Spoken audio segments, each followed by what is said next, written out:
Yeah, I did yoga and I went to sleep on the beach. I mean, it's soothing. It's soothing. It is, but I felt like I wanted. I don't know. I expected another feeling. Is what I'm trying to say. It was cool, but I went to sleep. I expected like that. You know, you meditate in a way. I expected yoga to be like that. No, there are certain feelings that you get when you do yoga to a certain standard. Like when I first started with the simpler poses, I could physically feel a higher conscious. Like I was a lot more aware in that time. But when I got to the harder poses, you could tell when I broke the flow. I feel it. And actually, when you so I'm pretty sure you can attest to this.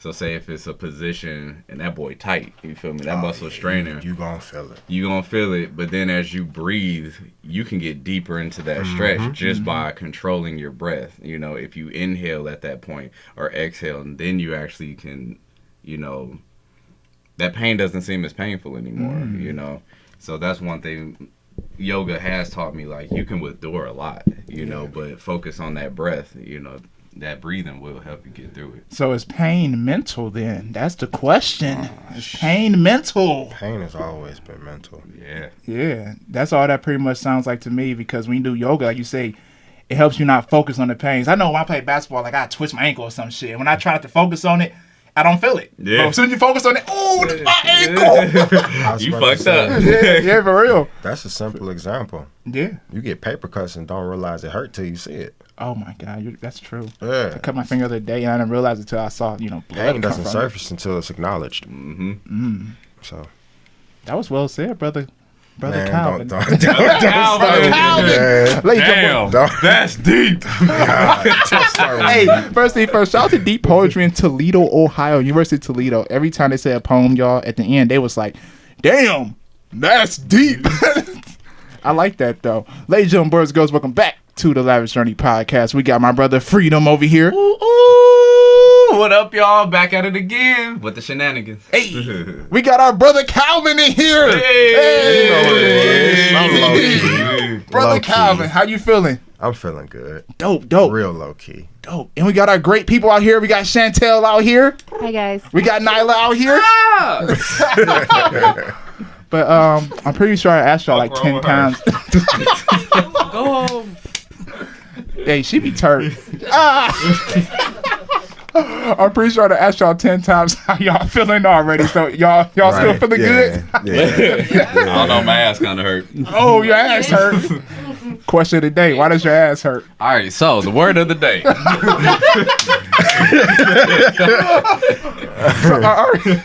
So the word of the day is determined. I'm determined to understand. Like, why is your ass hurting, bro? What happened? So let me tell you about determination. Determination sometimes will get you in sticky situations. Okay. So I was helping my cousin move a particular big ass. Aww, Yeah. That's how you hurt yourself. Oh, I tore my ass up. So Aw. I was moving the entertainment system. Okay. And this is this older guy, and he kind of, he's average white dude. So he like, yeah, we're going to take these 2 straps tied around our hand and lift up this entertainment system. Right. It's heavy as fuck. Entertainment. So you talking about the big speakers and all that stuff, or? No, it was the table. It kind of looked like a dresser. Yeah. It's what the TV sits on top of. You Like feel with me? cabinets. Yeah, and with cabinets, you put drawers your that- DVDs and all that. The AT&T Like box. it's The old school genu- entertainment. Yeah, Yeah. it's genuine wood. Yeah. You ain't had no shoulder strap, just like Just hands. straight, wrapped it around her arms and lift. So, mind you, I didn't want him to be at the ass end, you feel me, or the one walking backwards. So I'm like, this dude is older. Right. You feel me? Like, I'm going to take that responsibility. I ain't been to the gym in a minute, but I was determined. Oh, Right. So, big boy on campus. wrapped it around. And at that moment, I knew I fucked up. I was thinking like it sounded like pain. Because once he said lift, we lift. The rope burnt the skin off my hand, and all that weight was just on this hand for some reason. So I'm like, all right, we got to hurry up. Right. And then it kind of shifted, and I just felt all the weight go to this leg and this hip, and it was a little pop. And I was like, uh-oh, we got to hurry up. So I kind of waddled it up. And I just sat it down. I'm like, it's up here. We just gonna have to pull or push. That sounds exactly like what happened to my leg. Yeah. Did you tear something, bro? I think I did. No. I hope You'll not, be able to man. feel it when you Okay. Oh, do I certain feel it. exercises. I feel it you'll sitting feel down. Yeah, like you'll it's just feel like it. It's just like a constant sting almost. Mhm. Yeah, that crap sucks. Does yoga help it? yo. Man, No, for real. Does yoga, like you earlier, you talking about pain and mentality? so it's different when you're injured than rather than just Yeah. stretching. Like in my left quadricep, I messed up all the ligaments that go across towards the muscle. So like my whole leg was jello. Mm-hmm. Doing yoga helps, but you still can feel the pain from the injury because it's not fully stretched out yet. Right. Like it's healed, but it's mad stiff. Mm-hmm. Like the butterfly pose, my right leg can go all the way to the ground. My left, no. It's like halfway there. Like you can tell the difference in the imbalance. Yikes. It's like Yeah. that forever? If you don't know what you're doing, yeah, you can mess it up even worse. Yeah. And that's why I've been doing them light yogas just Yeah. to make sure it doesn't stiffen up. So then it's just not super tight. I want it to still be flexible. But you got to rest. You know, it ain't like, all right, I'm exercising or running after that. Because I can't even lift my leg after a certain point. It's just like, ugh. You know, sitting down, I have to maneuver every few seconds because that pain hurts. So, yeah, it's just, you know, You making get sure. mad stiff. Yeah. And it's really in and out, which is the confusing part. Wow. You can be mad stiff for one point, and then the next point, you feel like you didn't injure your leg. But you feel as soon as you overdo it. Oh, good God. Well, you know.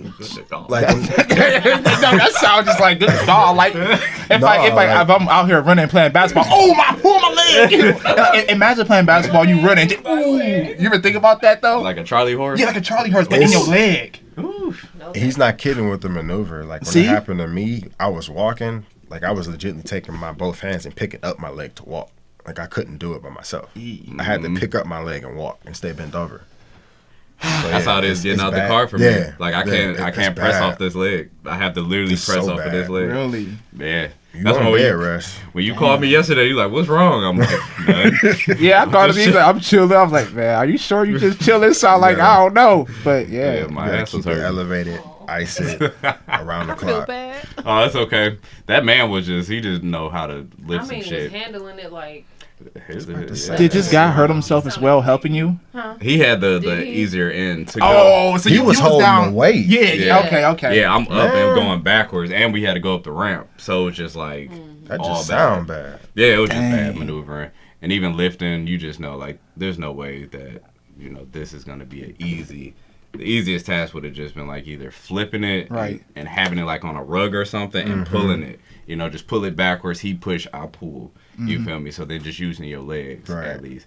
But the way just two straps wrapped around your arms, and it's just That basically sounds just. like you was off balance from Jump Street. Oh, it It was. was. Yeah. It was. Damn. Yeah, because You know, it's nobody holding it. It's just Yeah, kind I of was about to teetering say, on two Yeah. ropes. You just got your arms. Yeah. Like, Dang. Yeah, and that, it wasn't that no light sound thing. bad. Yeah. You got to take it easy, bro. No, for real. You don't want to fuck up some shit. You know what I mean? But he better off than me. man. I heard 3 pops in my leg. 3 pops. So, pop, pop, pop. No, like, can you literally. explain how you heard him? Can you give us like an example real quick? I'm done. Come on, give us an example how it sounds. So it was a foot race actually, Oh, you was running. and I had those I forget what they called, but I had the flat shoes on. Uh-huh.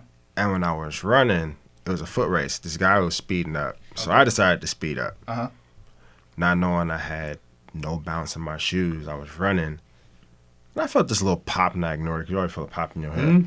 Then the pop got louder. I was like, I'm all right. I kept pushing, and it was like, Oh! and then the next one, it just got louder, and I was like, yeah. That's when I lost feeling in my leg. Oh, yeah. So Oh. yeah, and then when I tried to was get off. up, you could tell something was torn or ripped because when I got up, I went to push up, and I couldn't lift this leg like by itself. I had to pick it up, And that was all she wrote. and I was hopping from the car up 2 flights of stairs and out the front door. So it was terrible. Shout out to brother Calvin on that one. I'd have been it was crying. I'm like, please, somebody It come was stick me up.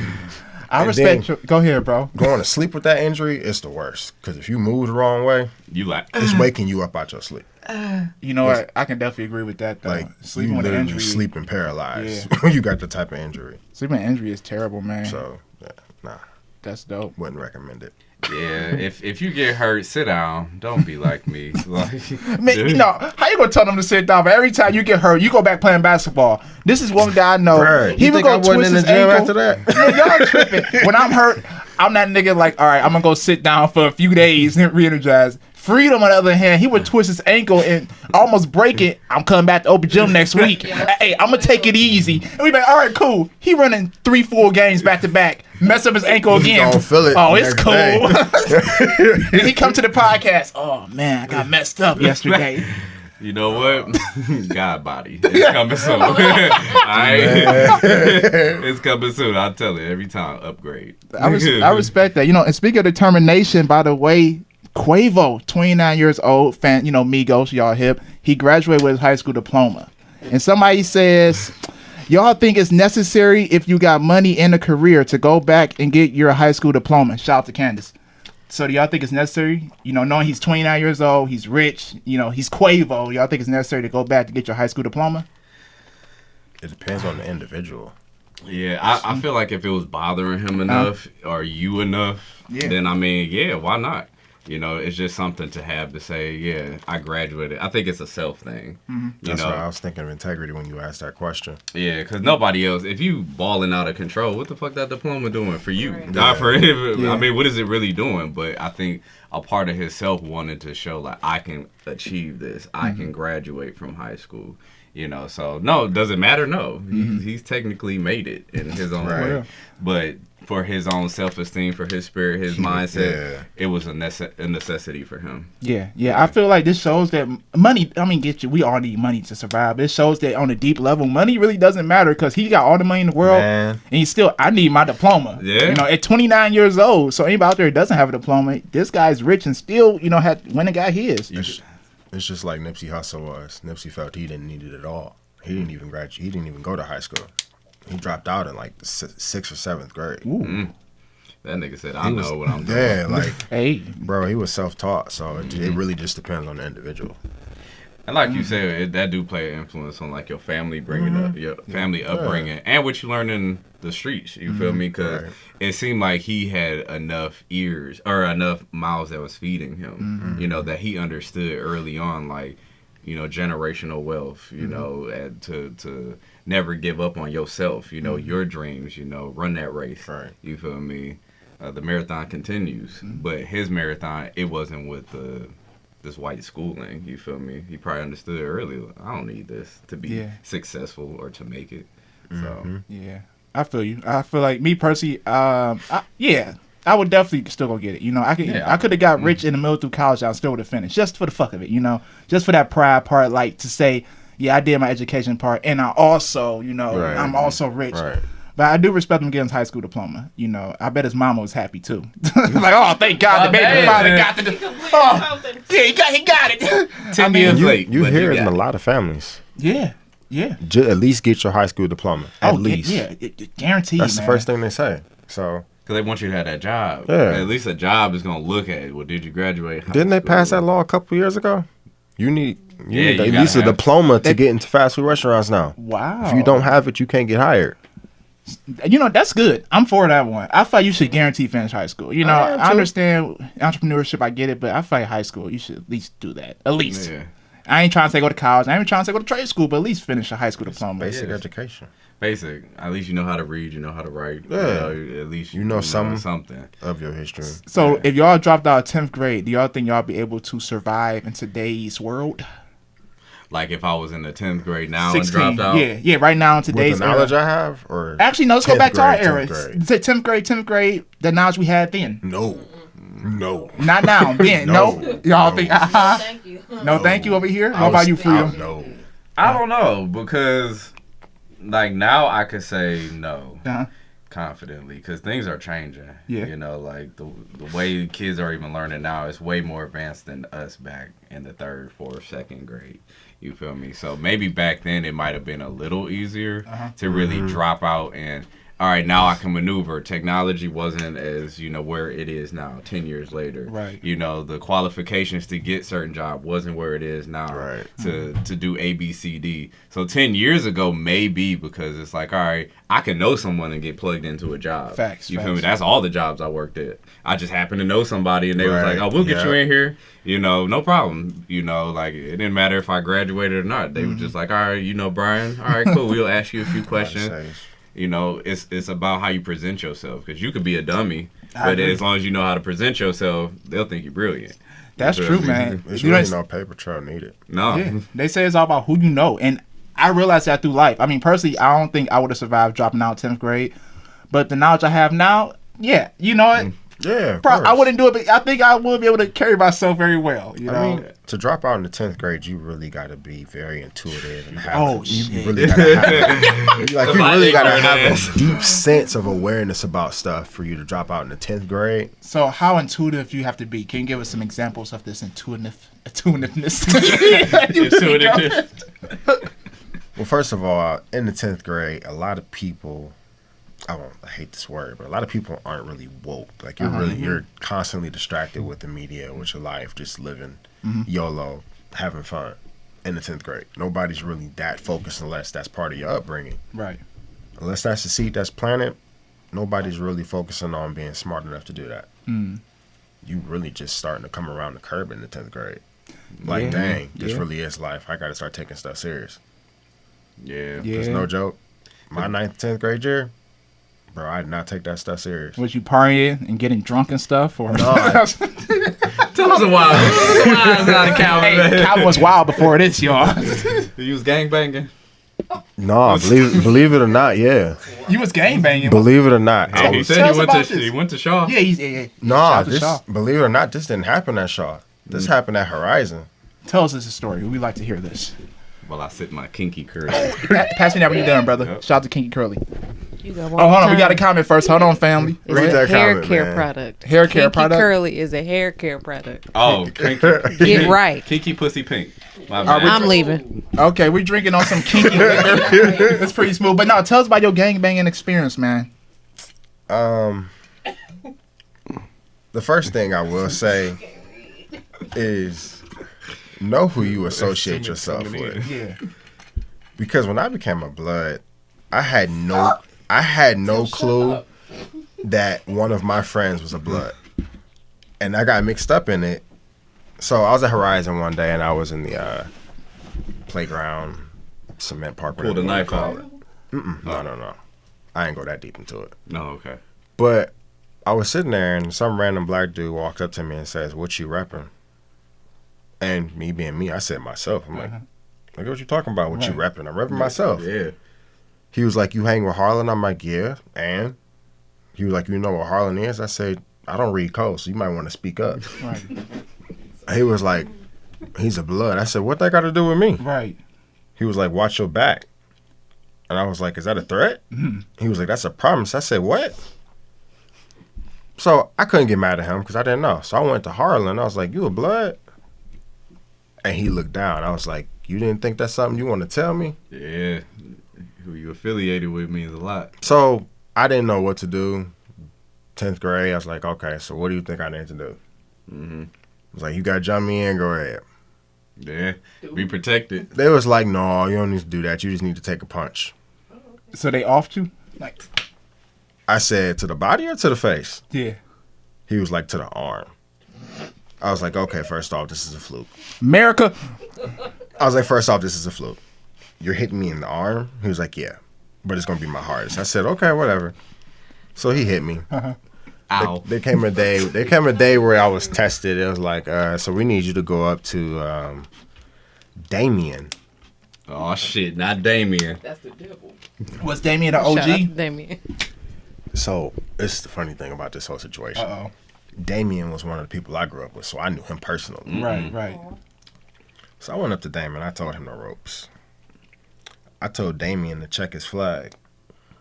What that mean? Yeah, I'm about to say, what this mean? I heard you. So originally Harlan was walking around with a false flag. His flag didn't have all the stars on it. Right. It was the wrong bandana that he got. So he walked up to him. And he saw him. He did what he had to do. And he told him to give him his flag. I said, Dame, don't go that far.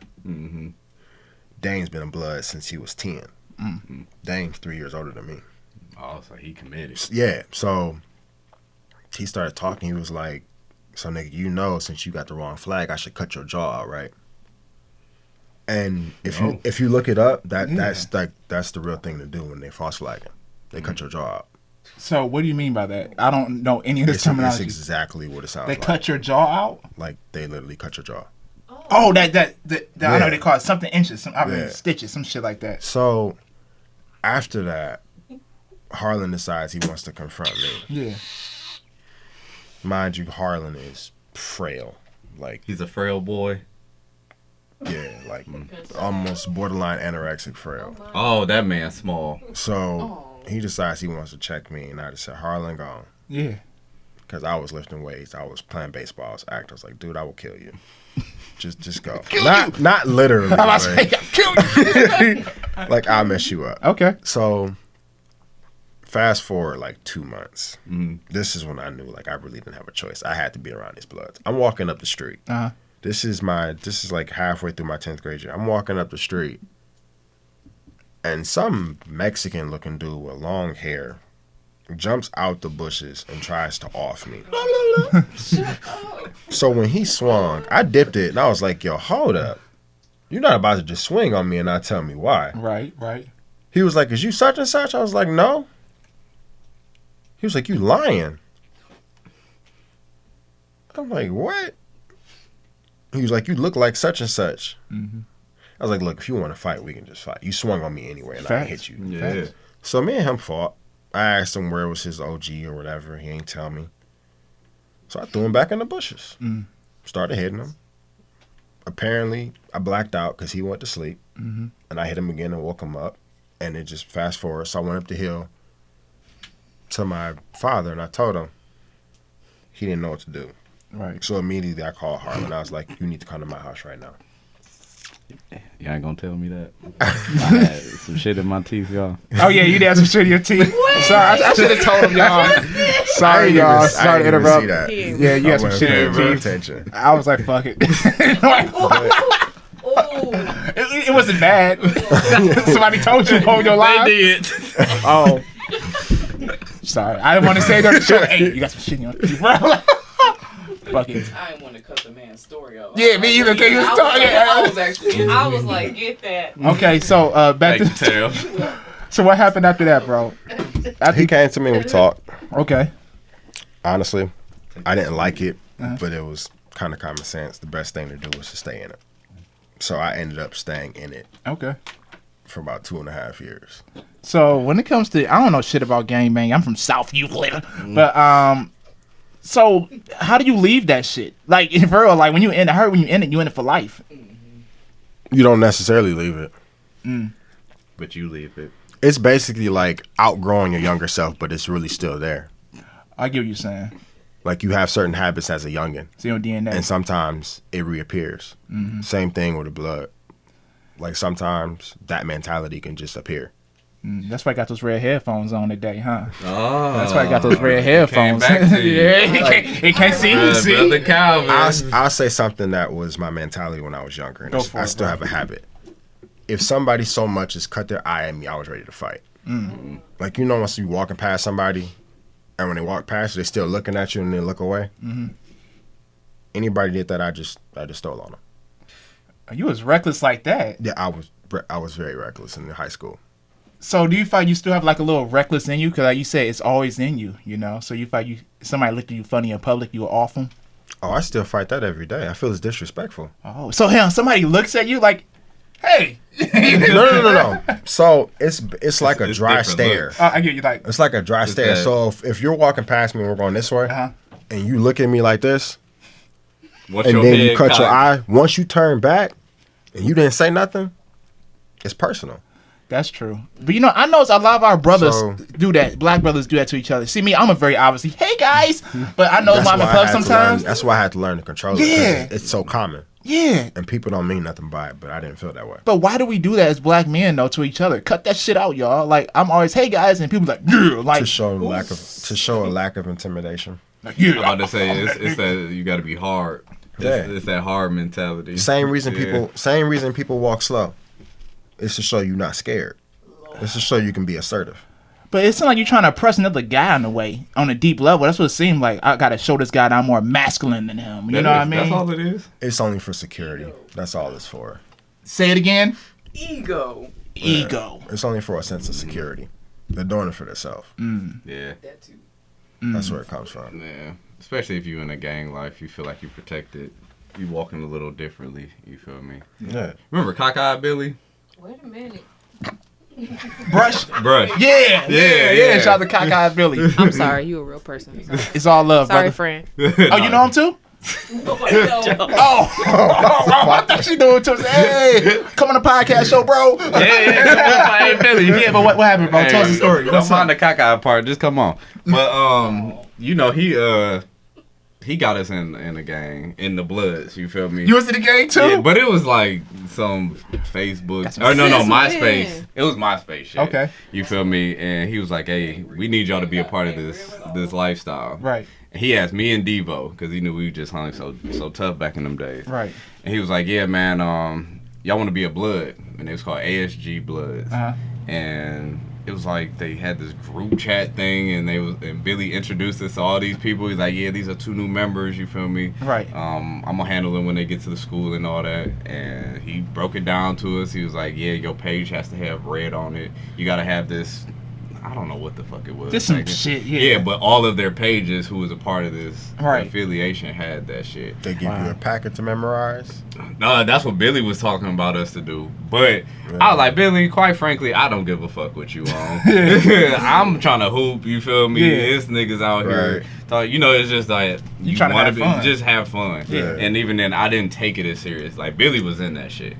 You feel me? But I always had Billy's back. That was one thing, because he just knew it was cool like that. Right. But yeah, man, like, Calvin, you went in. Me, it was just like, all right, I'm over that shit. Do you feel like that changed you any kind of way though, going through that experience? You know, kind of getting affiliated with the gang life.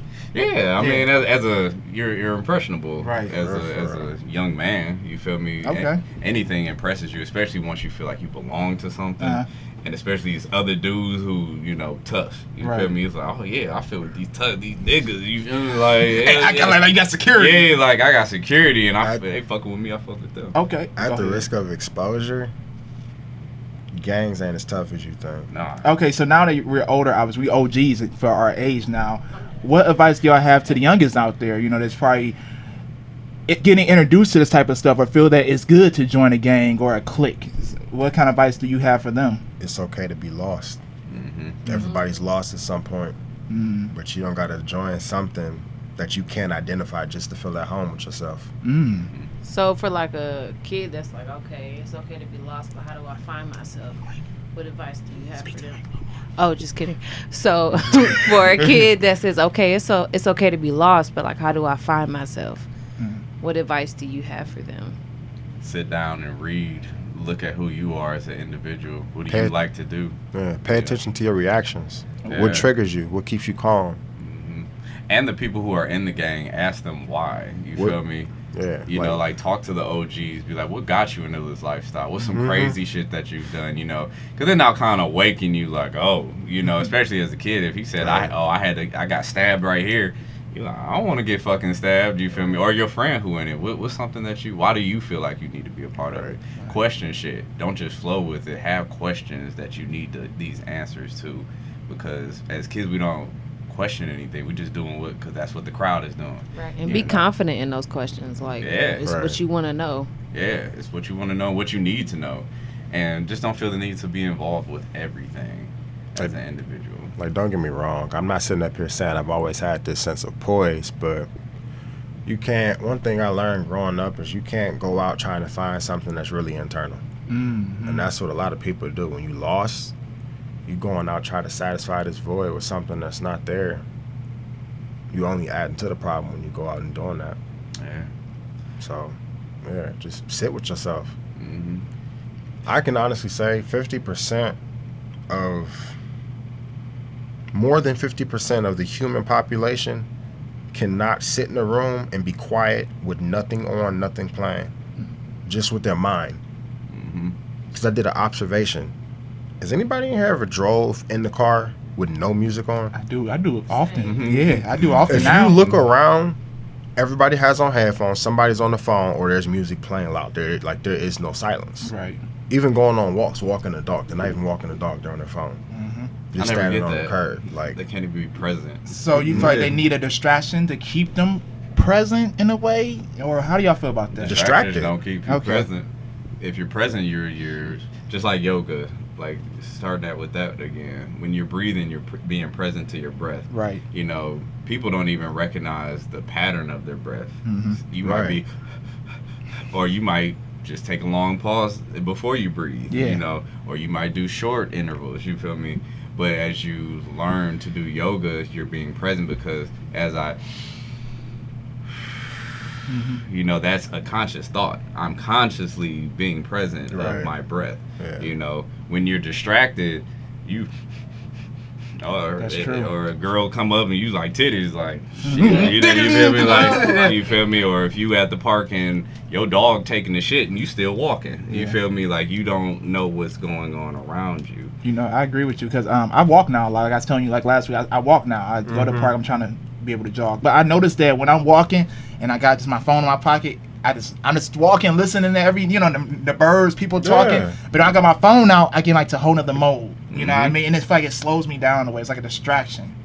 And yeah, I agree with you on that though. it's like that exercise that I told you when I was reading that book on mindfulness. How many people can sit there and count 50 breaths without getting distracted? Like you go about your daily routine, but count 50 breaths in and out. Most people can't get to 20. After 10, they lose conscious. Stop talking about me, man. Triggered. Like, I'm just saying, that's real, though. like, That's real. because when I did it, it almost gave me anxiety. Because I was like, I'm not aware of how I'm breathing. When you think about it, breathing's every day. Right. So for you to not be aware of it, what does that say? You don't even know where you at. Yeah, like I don't even know when I'm panicking. Like for real. Wow, that's true. You know, speaking of that, listen. So I ain't gonna bring on the incident too much, but let's say. So I know somebody that passed away this week, and it's kind of fucked up the way they passed away. So I guess long story short, her dude got hit by a car, and I guess she probably went into shock, went into panic. So as soon as he got hit by a car, she tried to get out the car and get help and run across the freeway. A car ended up hitting her, and she ended up. Yeah, she ended up dying. I actually knew this person too. She ended up dying. And it hit me. My friend was like, she probably panicked so much and got into that shock mode that she didn't know what to do. I was just about to say that. You know what I'm saying? Yeah. And that made me think of that, man. And that shows that I don't know. Does something like take over us? Like, I don't know. It's hard to say what I'm trying to say right now. That's so. What's the one thing they tell you when you have a bad event and somebody's injured? What's the first thing they tell you to do? Stay calm. No. Oh, they tell me to stay calm, but They tell you to stop Uh-huh. and breathe. Okay. That's the very first thing they tell you. That's so you can become calm and collected. Right. Now that overdrive, it's really just self-preservation for the human body. It's like when what can I say? It's like when the body gets knocked out, you can't feel anything after that, but the damage still can be done. Right. The body will literally go into shock after a certain past a certain point. So I think that's what happened to her, man. Rest in peace to her. But I think that's what happened, to be honest. And they say you don't know what to do till you get in that moment, though. blood flowing, panicking, adrenaline. Yeah. That's what it's from. When your adrenaline spikes, you go numb to everything else. Wow.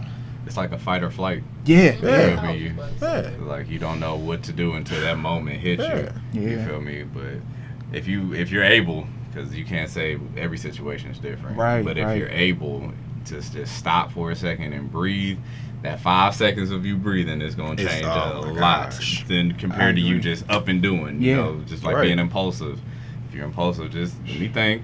You know, like let me take a second, calm myself down. Because Yeah. a friend of mine called me having a panic attack. And I'm just like, oh shit, you know, because she's like, I can't breathe. I feel like I'm about to fall.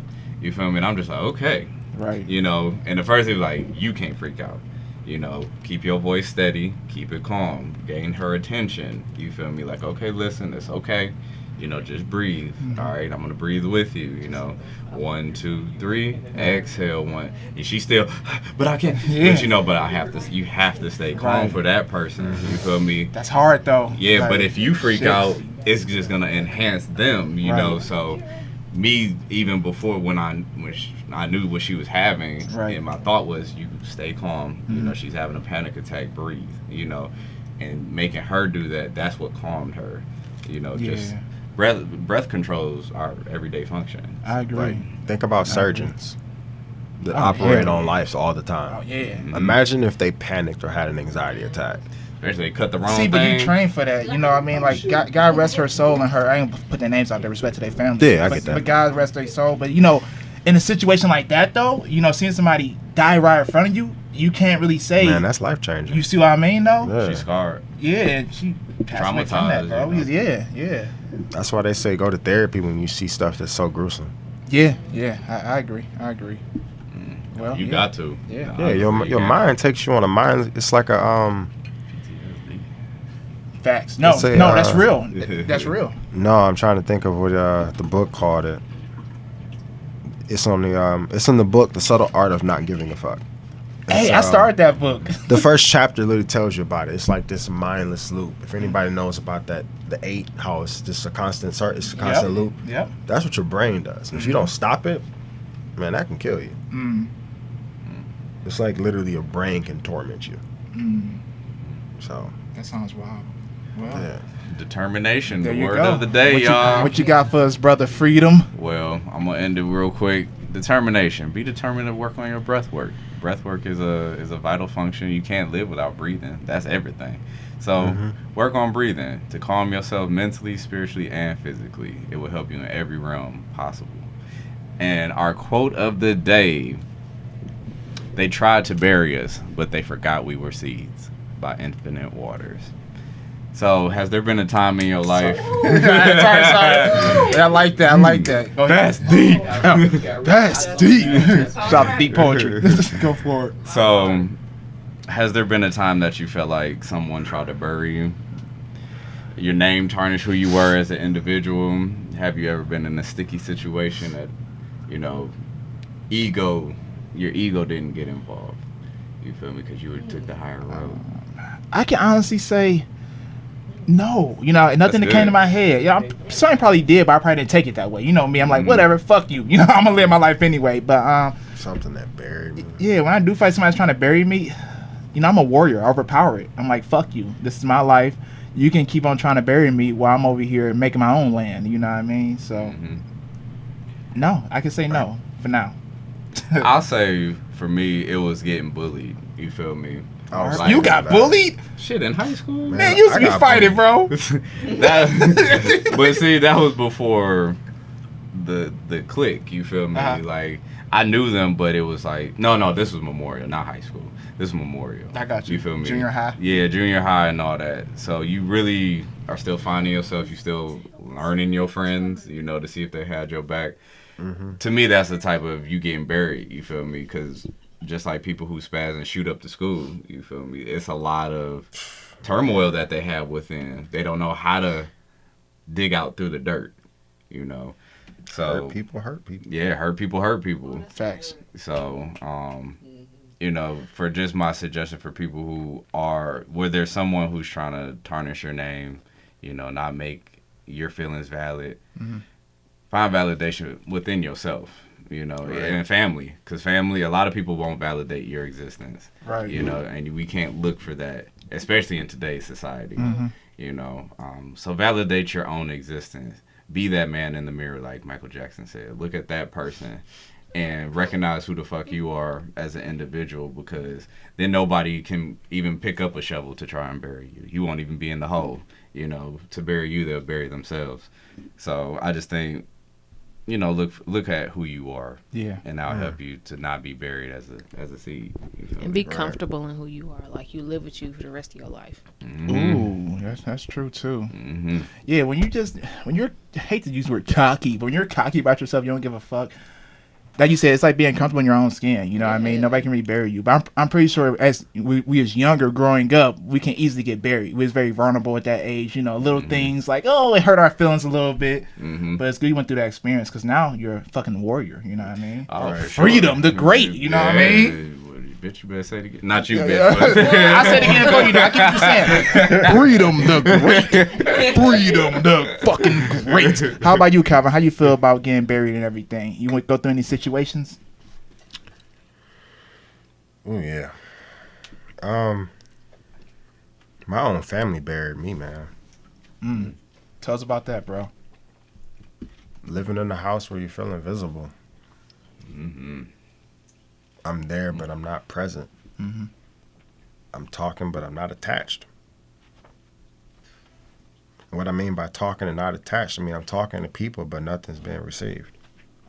So there was no conversation. There was no connection of understanding on a deeper level. It was just me talking to myself. And the more you talk and you see that you're not heard or understood, it just hollows you out inside. And when that cycle repeats itself, it's harder to talk. So then, not only did they bury me, but I end up burying myself as a result. Because what I once did, I'm constantly reminded of what happened. So therefore, I won't speak up. And that tarnished my reputation. And that had a domino effect. It started with my dad, went to my mom, went to my brother. And after a while, I was living life in isolation, killing myself. so you literally started burying yourself. Yeah. Yeah. As a result to what people did to me.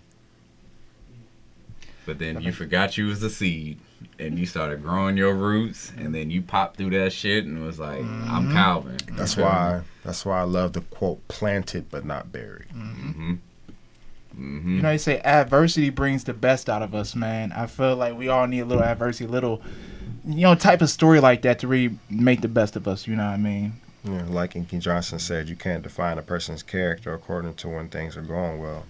Yeah, of course, because when shit go How bad, they that's react, when yeah. show you. That's what How show they you. react to adversity. Like, you ever seen somebody and when adversity hit you, didn't recognize them? Myself sometimes. When I go through like trying times, I'm like, oh shit, because everything's going good. Like, oh, the fuck is going on? You know what I mean? But I really learned to step back and assess the situation. You know what I mean? Every time something weird happens, I step back for a minute and then I go in. I don't want to be too impulsive. I'm an impulsive person overall, but when it comes to weird situations, I got to step back, observe it, and then jump in. That's just how I roll, though. Like you said, take a deep breath, calm down, and then look for the solution. That's honestly how you eradicate fear. Yeah. Oh, yeah. If you just stop and breathe and stop overthinking, fear can't stay. You're calm. Fear is only a result of anxiety. Too much of it. Yeah. And your mind. Yeah. Just feeding Anxiety into it. dwindles to fear. I'm not sure he said. I think Freedom said. You ever say fear was like a goddamn lie? Was that you who said Oh, yeah, that? that's my tattoo. Fear is a lie. Okay. I'm about to say, because fear is a lie. I feel like, I don't know. I feel like it's a lot of fear. Well, was a lot of fear going on within America in the past 2 months. I'm about to say right now. Right now, Yeah. 2 months, definitely right now. Current event. I'm pretty sure y'all heard about the police killing another one of our Actually, brothers. Calvin said he didn't hear about it, so we can enlighten him on this for topic. real? Yeah. I don't know the guy's name. I just know what happened though. So it was a George, I think his name. George Floyd. George Floyd. George Floyd. He was killed. 4 officers detaining him. One of them just chilling on his neck with a knee, and the dude was screaming, "I can't breathe." I saw the picture. Yeah. I watched the whole video. I forced myself to watch. I usually don't watch this shit, but I forced myself to watch. I was it. looking for it, but I was just like, I'm about to be enraged. So I had I just to. kind of. That's why I don't watch it. Yeah. But sometimes as brothers though, it's black. We have to. I don't watch them all the time. Y'all know me, but I had to. Yeah. Had to. Had to. I feel like it's more important to know your history rather than what's present. Yeah, but man, what's present is this moment though, bro. Yeah. Right. And history repeats this moment. This is our history. Yeah. That's what I'm saying. Yeah. If you understand your history, you understand where this comes from. And that's why I picked that quote. They tried to bury us, but they forgot we were seized. Because now is the time, even just seeing how people are reacting. We're not playing anymore. A revolution is happening. Joshina, the one I went to New York with, she lives in Minneapolis. She said it's wild out here, Z. She said we tired of this. And you could just hear it in her voice that people are tired of being killed by someone hired to protect. You know, it's a difference when it's a nigga you don't know, or somebody who's mentally just out there. You know, we don't know. Right. But a man who's supposed to protect and serve, who's supposed to have your best interests at heart and want to save you, you know, we can't even feel protected by the people we hire. You know, we pay for and give money to. So now is that time, like, we got to start standing up as individuals and as a unit, you know. And even then, I don't like how people are just taking pictures. You know, to me, if Chantel getting her neck crushed by an officer. I'm about to say this. Oh, okay. Man, Sorry. Okay. When I go tell ahead. you, a That woke me up. Literally started fuming from like my feet and rising. Man, Yeah, like I can't sit. Yeah. You know, me either. like if I'm family, I don't care if I don't know him. I'm gonna start getting enraged because I see this man dying in front of me. Yeah. You know, you as the officer chilling on his neck, he's dying. You know this. You feel me? And even the other officers who are around and witnessing this. Right. You know, as an individual who this is your coworker. Right. This is your brother in arms. Right. You feel me? You can't even stand up as an individual. Hey, lean back. You feel me? You know. He didn't though. I watched the whole 10-minute video, and like I said, I barely watched these. I just had to today, and I was amazed to see. I mean, we obviously see it a lot now, but I was like, you know, it's just like I don't know. Only way we can respond, y'all know I'm positive. Y'all know this is through violence. Yeah. I hate to say this too. That's the only way. I mean, of course, recording it, but That's what we the gonna only do? way to Oh, guys, please don't do this to us. Only way it's gonna work now is all right. We're gonna show y'all what we've been feeling Malcolm X. by any means necessary. And I watched some of the videos from Minneapolis. They was throwing bricks at the police cars, breaking windows. Yeah, it's a revolution. Folks are tired. Folks is tired. I mean, that could have been your uncle. That could be your mama. You feel me? That could be your brother. So, Yeah. what's the way y'all think we should retaliate as a whole?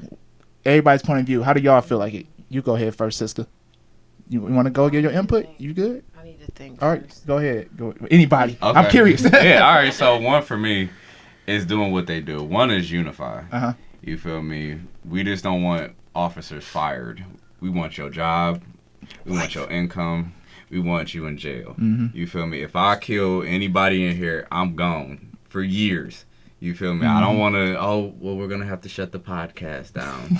We're sorry. Yeah, you're right. That's what you you're feel saying. me? That's what Like, you're saying. that's a little slap on the wrist for an Right, average person. right. You gone. We want you locked up. So that's the first thing. Two, if we don't see that happen, we have to start unifying. We have to start monitoring to police ourselves. Right. You know, Black Panther style. They had people who tailgated or who tell police officers when they made an arrest in certain neighborhoods, all right, we got this cop car, we're going to watch and make sure everything okay. Yeah. We have to start taking certain shit in our own hands, you know, and even as people, we have to start having enough consciousness to be like, hey, this lady needs help. You feel me? And band together. Because if you mugging her and me and Calvin like, what the fuck you on? You feel me? You done. Right. You stopping. Yeah. Or if he just flash his gun as a good Samaritan or citizen, Right. you going to control a little bit more. You know, and that's just out of your good. Because we see cops ain't for us. Cops has never been for us. You know, cops is for control. It's the place fear. So I think us as a community, we have to band together. It's not just a white thing. It's not just a black thing. This is a community. You know, if I have a neighbor, we're in a community. Right. You know, so we have to look at each other as family at this point. So what they doing, smashing these cop cars, chasing them out the street, do that shit. We tired of it. You know, I'm tired of seeing of it. And it's cops. Right. You feel me? Like, people we hire, you know, are murdering and then just, hey, well, you know, he was doing his job. So we're not protected in America at all, is what you're saying. Only protection is us. I mean, it's been shown that for the... No, I'm just yeah. Yeah, I mean, slavery just evolved. Yeah. You know, that's the only thing. Slavery just That's the evolved. conscious reality right now. Yeah. I mean, like, to be honest with you, like, I don't know. Like, I don't know because I have mixed emotions. I'm angry. I'm sad. I'm frustrated. I want to see justice. And I'm trying not to be bitter about the whole thing. You know what I'm saying? The wall. What did you say? He's trying to put the Go camera. Oh, ahead. okay. Okay. You're good. Go ahead. Oh, okay. I'm glad I got dressed today.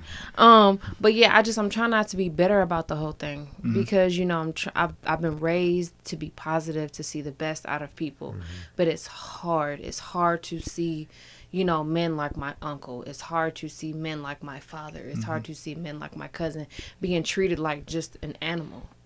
And to just, I'm going to give him grace. Oh, I'm still going to love you with the love of God. Like, it's hard. And so, like, I was praying earlier, and I was like, I have a battle within me, Lord. Like, help me understand, like, what you want me to do. Because I feel extremely angry, and I don't want to act on my anger because I know it won't result in anything positive. And so, it's just, I'm at a battle, to be honest with you. Because it's like, in the front of my mind, I want these people that are doing this to our men, to our women, to feel, like literally feel what we feel. And it's not the right place to be in, but that's how I feel right now. But like, I think that is the right place. On the shadow side, as Freedom say, I think they need to feel some of that, a little bit of it. They need to feel it's it. Like, for you to sit here and like us to wake up, have our breakfast or whatnot, and to open up our apps or whatever, and to see a man being choked by somebody else, specifically a white man, and for folks to think it's okay, it's extremely wrong. And for nothing to happen, like, what? Are you kidding me? And you want me to be calm? You want me to be calm, cool, and collected when I'm walking up and down the street and I see a cop following me? You want me to think it's okay? You know what I'm saying? You want me to think it's okay, and you want me to feel protected when I'm driving down the street from work. And this has actually happened, and I'm have a cop following me, feeling like I'm being profiled. Like, what? Like, how are you holding firm in this position saying that you're going to serve our country, but you're killing our men? You know what I'm saying? Like, I just have mixed emotions, and I don't know what to say. I don't know what to. Me either. I don't know what to feel. don't But I'm either. angry. It's like we're becoming numb in the same way, but we're also becoming very angry in the same way. It's like the both worlds. No more that, okay, well, we're just going to protest. No, we like, fuck that. Right. We're tired. I mean, at what point does devastation become destruction? Right. Like, how much can you take? And it sounds bad, but you got to do what works. And know sometimes the results going to have consequences. And being nice is not going to result in anything. Yeah, the only thing they react to is aggression. So if rioting's the only thing that works just to be heard, sometimes you gotta brag. I mean, some drastic situations cause for drastic measures. So I feel like it's about to be a war between not like country and country, but between. No, I agree. Yeah, it's Civil War. That's almost inevitable. It's coming. It's coming. It's already happening in one state. Just think if somebody close to us die. Like, Just if somebody, you gonna be enraged. We're gonna relive Martin Luther King's time before we're done. But this time we're gonna win it though. See, last time we didn't win it. Last time after they took our leaders, that was it. Relive that. Yeah. It's gonna get to a point where we're segregated again. Yeah. Black and whites, Mexicans. You know what? I get what you're saying, but I was watching the people throwing shit at the police cars. It was a lot of white people though. See, that's so crazy. that's what I'm trying to say now. Yeah. So I get the white. I get you. But I think it's more so. White people understanding what's wrong now. Thank you. I mean, and even in us on social media, because I read one of these things, and it was speaking how white people are uncomfortable talking about racism in their perspective because they don't want to be bashed about it. They don't want to be, that awkward person. I'm the opposite color. Yes, I don't deal with this, but to speak on it, it's kind of like, oh, maybe it's not my place. No, y'all need to say some shit. You feel me? Y'all got to start holding these white folk accountable. You got to start saying, what's wrong is wrong. You feel me? Because if Billy got shot, you got the whole congregation out here in the street ready to throw Bibles and hang a man. So it's hard to see good when evil really overcomes it. True. Like, I totally agree because... And if you can look at this situation and be calm, I commend you. Yeah. But when I watch videos like that, it's like time slows down. And 5 minutes seems like a lifetime. Boy. And as it goes by, I sit there. No, for real. Blood gets pumping. I start shaking, and I can't think straight. I don't like feeling like that. So what is that though? 'Cause I'm pretty sure we all feel that way. But what's your definition of that feeling? Like, that's just emotional override to me. Okay. It's like a buildup of like not even our generation, but like the generations before us. Just like the blood just flowing from like years and years, and it's just being pushed up, and just tired. It's like when water boils. Yeah, it's festering. It's boiling over. So you feel like this is like loaded, like we're like a pop bottle, and we've been shaking up, and now we're kind of open up the bottle a little bit, and it's Yeah. You think in schools you learn about slavery. You feel me? As a kid, you don't really understand how gruesome it It's is. so watered down. Yeah, you know, but you hear about it. It's conscious. You know, as you get older, you see different movies. You know, especially nowadays, everything is about race. You know, so we're constantly being fed this narrative, white versus black. You know, so now it's at a point we can't just look at it at white versus black. It's the people versus America.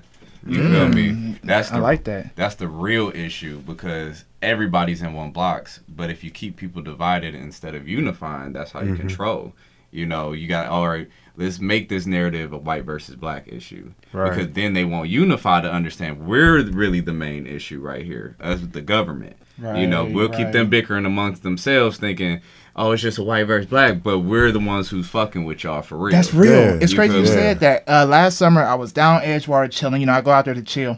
This one random guy came to me. I don't know if it's the angel. I don't know what the fuck he was. He's like, man, racism is a distraction. And I was like, what? You know, as a black person, what the fuck you mean? He's like, man, it's a distraction is. from the bigger picture. It is. He's like, it's not white versus black. It's bigger than that. It's the government feeding you guys and stuff to make these controversial things happen. And I thought about it, I was like, damn, he is right, because the feds is like the government. You know what I mean? When you think about it, it's a fight for power, not peace. It's a fight to make people feel inferior, not equality. Yeah. Yep. So it completely is a distraction, but it's harder to see that when it's your own kind. Yeah. It's harder to see that when you have a blood related relative on the ground dying. Yep. Like, I'm supposed to live with this person Yeah. next door. My killer can live next door, and I'm supposed to be okay with that and not react. Yep. Some people got to live with that. How do we see? That's the thing, though. If we react, we're dead. My point. So That's fear. I know, but for instance, like when I was watching that video, every time people try to walk up, they get like, "Hey, stand back!" Like they're about to shoot the other people that's running up to help the guy. So it's like, what do you do at that point? What would y'all do if y'all was out in the streets and see them getting police choking somebody out? Like, what would y'all really do on a realistic level? On a realistic level? Realistic. If I see somebody getting choked out and I don't know them, nothing. Yeah. I'm going to scream. I'm going to shout. You feel me? My voice won't be heard. But it is, sadly, you're only going to be sparked when you know that person. Facts. Right. You know, and that's just real, you know, until one of us are on the ground, you're not going to do anything. Facts. Because you're just like another life, you know. Yeah. It's boiling inside you. You want to do something, but fear. That fear is keeping you from running out, because you're like, I could be next. You feel me? No, for real. I could be the next one on the ground getting my neck stomped out. Especially if I'm trying to help somebody else and he not helping me and you not helping me and they not helping me. Right. You know, so I think it's just a mentality, like, if we see somebody on the ground like that, we have to, as a conscious, start to all flood in there. Like, it can't just be two people. I should just say everybody. I was Your live went just off, by about the to way. say But yeah. that. Like, everybody has to, at this point, be like, yo, we got to do something. Right. It has to be, breathe for a second, Yeah. assess the situation. Hey, we can't let this go on. Right, You know, right. like, will you just take a chance with me? You feel me? And then people just have to do it. It got to be that one who just ready to spark. You feel me? It's always a doer. Get that doer to do it and be like, hey, we got your back. Follow him. And we just going to do it with you. That's a fact, because in different countries, you notice they don't flood the police one by one. They flood by hundreds. And the Yeah. police can't do anything.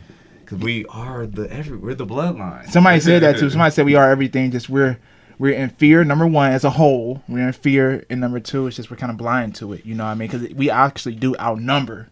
Yeah. You know what I mean? We actually do. There's never enough police. It's a mental state of mind that we're locked in, though, to not do that. I feel. They've just learned how to manipulate their power. Boom. They make intentional killing seem like fear for their life. No.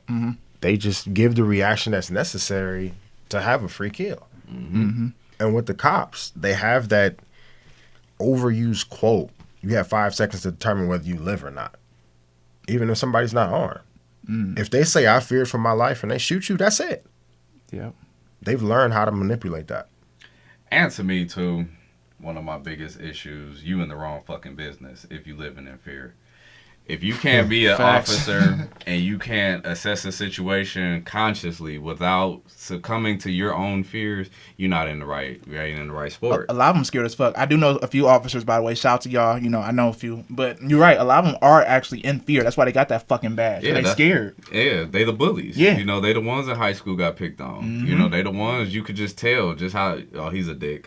Like, you could look at somebody and just tell he's a dick. Or how they come off. I was going to say that, too. A lot of these cops, these killings, this is risky to say, but Say it, bro. I don't feel like all of these killings are racial. No. I feel like some of these cops are really angry, and we're just a bystander of it. We're in the wrong place at the wrong time. These cops are pissed off about something. Especially, like, say a cop just got in a fight with his wife. Yeah. And he pulls you over for something simple, but because we see it close, it's black and white. Yeah. You throw him over the edge. Now he's taking you out the car, frisking you, beating you down for something that happened at home. And that's what's happening. And they're codependent on it. They know we're going to react, so they take advantage of it. Yeah, they're like, oh, well, he attacked me, or he said what? And then that's their goal. Their word is golden, you know, because it's a code of honor. You feel me? Or you put your hand on this Bible, you have to tell the truth. I don't give a fuck. If I stole candy from the toy store and I did not steal that candy from the toy store. And I don't give a fuck if my hand on that Bible. I ain't going to jail. So all the whole gist of being a cop, there has to be more therapy for these dudes. They need time off. They gotta have, because if, like the cops who just killed somebody, or even witnessed it, you have to go to therapy because you just saw somebody got murdered. And you know consciously you're fucked up. I don't care what you are. As a human, you're thinking about that shit. If you're a cop and you know it's wrong in your heart and you just witnessed this murder of your own people, you know it's fucking you up. But you have to, all right, suit up for the next day. So to me, there has to be some type of orders in place where y'all have to go through some type of training to release yourself, to cry a little bit, to go into your mental, to your psyche, to see what the fuck is wrong with you. You know, because a lot of them deal with shit on a daily basis that would give me PTSD, that have him fucked up, everybody fucked up. But then you just got to go, oh, next day, back to work. You know, so not to say cops don't have it bad. They do have it rough. You deal with a lot. I agree. Yeah. I agree. But they do need some type of training on, all right, how to deal with fear. I don't think they should have bullets and guns. I think there should be rubber. They can have a gun, but let it be rubber bullets. You feel me? You take a nigga down, shoot Calvin in his ass two times. He on the ground. Wait.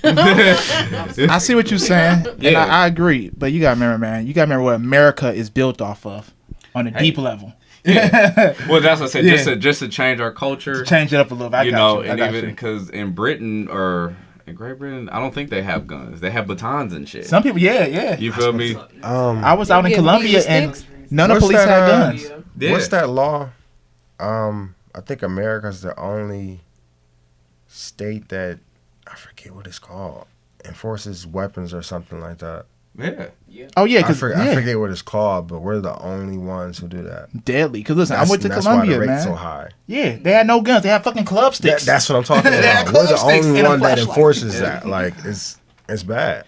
You have to be specially trained to say you can handle a gun, especially if first how many people are shooting at a police officer. Realistically, that's never really happened. Rare. You feel me? It's very rare, especially the cops nowadays. I feared. What the fuck did you fear? Niggas be running. Niggas running from They you. getting away from you. Yes, like And now the fear that they develop that's so severe actually works in their favor when they kill us. Oh, of 'Cause course. they actually look traumatized almost. Yeah. yeah, like So what he could have did. it's bad.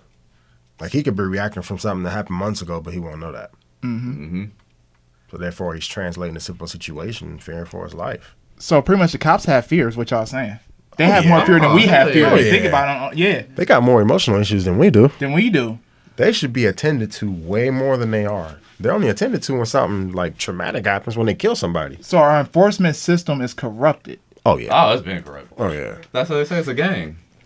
They don't see how those cops are doing mentally. They throw them out in the field and say, "Do your job." You're right. That's Because a ticking time bomb with a gun. You're right. A lot of people with high egos and racists and all that shit are cops nowadays. You know, back then the KKK used to be public. Now they kind of is, but they ain't like how they used to be. Now they become cops, lawyers, all the high shit, so they can get away with it. Because guess what? The law will always protect the law, no matter what. Being a cop is like living Grand Theft Auto in real life. You Facts. can do anything. You can do whatever you They want. come in right get now away and with spray it. us. Oh well, they say some shit. They were building the bomb. We got a call. They had that kinky with that rock. They was building a mob trying to take us down. They had a meth lab in the basement. They put all them chemicals together. This looked like that bando from 2 years ago. Yeah, like, I swear I seen that Lavish Journey. That's a cult. It's a cult. That's a cult. All them followers. And then they say, "Oh, it was by accident." You know what I mean? We got the wrong people. Like, oh, sorry, we murdered them all. And then And that's all they got to say. yep. And then the law back. Okay, you're fired, but you can go ahead. Yeah. But see, even then, they're on a paid leave. Oh, they're on a paid leave. Mm-hmm. Like they're not even fired. They'll get rehired in even if. That's what my mama They said. need a My mama new said they job. go to another place to get a new job. See, I feel like they need to And that reminds me of kill them, go to jail. Shit, you know. that reminds me of when a cop is getting questioned. If you watch closely to those when they're getting questioned, Yeah. they won't question them past a certain point because they don't want them to lose their job. So they can't be professional about it. So they sugarcoat a lot of shit. What you saying?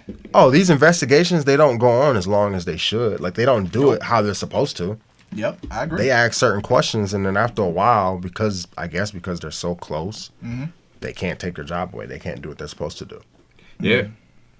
And I mean, to me, before they go to jail, I think if you are one of those officers who killed a cop or killed a citizen, you know, and it wasn't in defense, a real defense, you have to talk to that family. You have to, before you go, you have to see what you just did. Because clearly you don't know what you just did. You know, to be perfectly sane, you know, sitting in there and to lie. Yeah. To me, have that family there, let it be a session. You have to now talk to this family whose son you just took or daughter you just took away from them. Right. And so then when you go in there, now you can really consciously think, I just took a family, instead of it being in a court and you're arguing. Is all it is arguing, so you're not hearing each other. But now you have to sit and hear and listen to the mourning. You know, even if you are racist, as a human, you're gonna feel it. Yeah. You know, Oh, yeah. in some You type can't of, block that out. You can't block that out. No. You know, even if you hate somebody, I don't care how trained you are. yeah, you're gonna feel that. So you need to feel something before you go get put in the system and be with these people, you know, criminals or whatever. I agree, man. Do you think people are aware that racism is a trained behavior? No. Because we would have been past it. It wouldn't even be on It's my a timeline. trend. I'm aware of it, but I don't behavior. think the people that are racist no. Some may be aware of it though. You know what? Like- You learn this shit at home though. That's what I'm saying. Yeah. It's a trained behavior. Some may be aware of it. Really don't know for real, You would Very think true. somebody would catch on to that. and they Yeah. have to be educated. Like, You weren't taught to be racist? A lot of these motherfuckers are. It's generational. You know what I mean? And Like, when you That's come all. out the womb, a black baby will play with a white baby. Easily. Yeah, like you weren't created to be racist. you know, you're right. You're right. I was at the beach the other day, and this child, it was twins. They were these boys, had to be like 2. They running around me. You feel me, in a circle, running back, and then he waving at me, and I'm like, "Hey, what's up, man? Go faster!" You know, he do his little baby talk, and just kept running around. His little brother come, he see it next, running. Oh, I'm gonna do what my brother doing, and he was like, "Hey, are they bothering you? I'm so sorry." I'm like, "No, they're perfect." But it was just good to see 2 white kids. You feel me? Unbothered by this wild looking black dude. Yep. Tattoos, hair, wild rings on, but they just completely in bliss, you know, just running around me. I can You know. imagine how that felt in that moment. Yeah, it was imagine. beautiful. You feel Right. me? And then just to see their father just like making sure I'm okay. Yeah, You know, like, because they running man. around me, and I'm like, nah, man, let them play. They It bothered perfect. me in a good way. Yeah, in the best way, you know. And he doing Right. his little thing. So racism is it's taught. You know, babies don't know that. You only pick it up from family, you know, especially within these rich white neighborhoods where they don't experience black people. Right. You know, you never got to sit down and meet my grandfather, Yeah. who can get along with any race. You feel me? He just has an energy. he can get to anybody. You Get feel along me? with a peanut. Yeah, you feel me? Yeah, That's how I he agree. is. You know, He speaking of all that, can. because, you know, for instance, like Colin, my bro right across the street, we met each other at kindergarten. Mm-hmm. We still don't look at race. You know, we talk about this shit we talk about now. And we, you know what I mean? So it is, you know, you don't grow up with that. It's all about his family, because his family isn't racist. And, you know, some people are. So it's all about what you learn at home, you know. Yeah. And actually outside. Yeah. Because you might hang out with him, and Uh-huh. he hates black people. So to be his friend, you're like, yeah, I really don't like them. You Right. change your thoughts because that's his thoughts. Right. the You mold. know, yeah, I gotta fit with him and fit with his collective. I like him. You Right. feel me? Or I'm cool with him, so I wanna fit in. So you just doing just to do. Love over hate. Yeah. Love over hate. So true. Hate takes up so much energy, man. It does. It takes up a lot. Like right now, you know, this whole conversation is taking energy. I was just about to say that, like, we've known about racism for so long, Yeah. but the conversation never gets easy. Nope. It'll always mess with you. And because it's not put out there enough. Like, for sane, conscious people to talk about it. Yeah. It's always a disagreement instead of people just talking, you know, especially just to, this doesn't exist. You know, there's Right. plenty of people in South Euclid who get along with white people. There's plenty of Yeah. people in the hood who get along with white people. There's plenty of people everywhere who can coexist. We just, in America, just feel like to overhype it, you know. Like a motherfucker. And then we make movies about it to fuel that fire. We put it on Instagram to fuel that fire.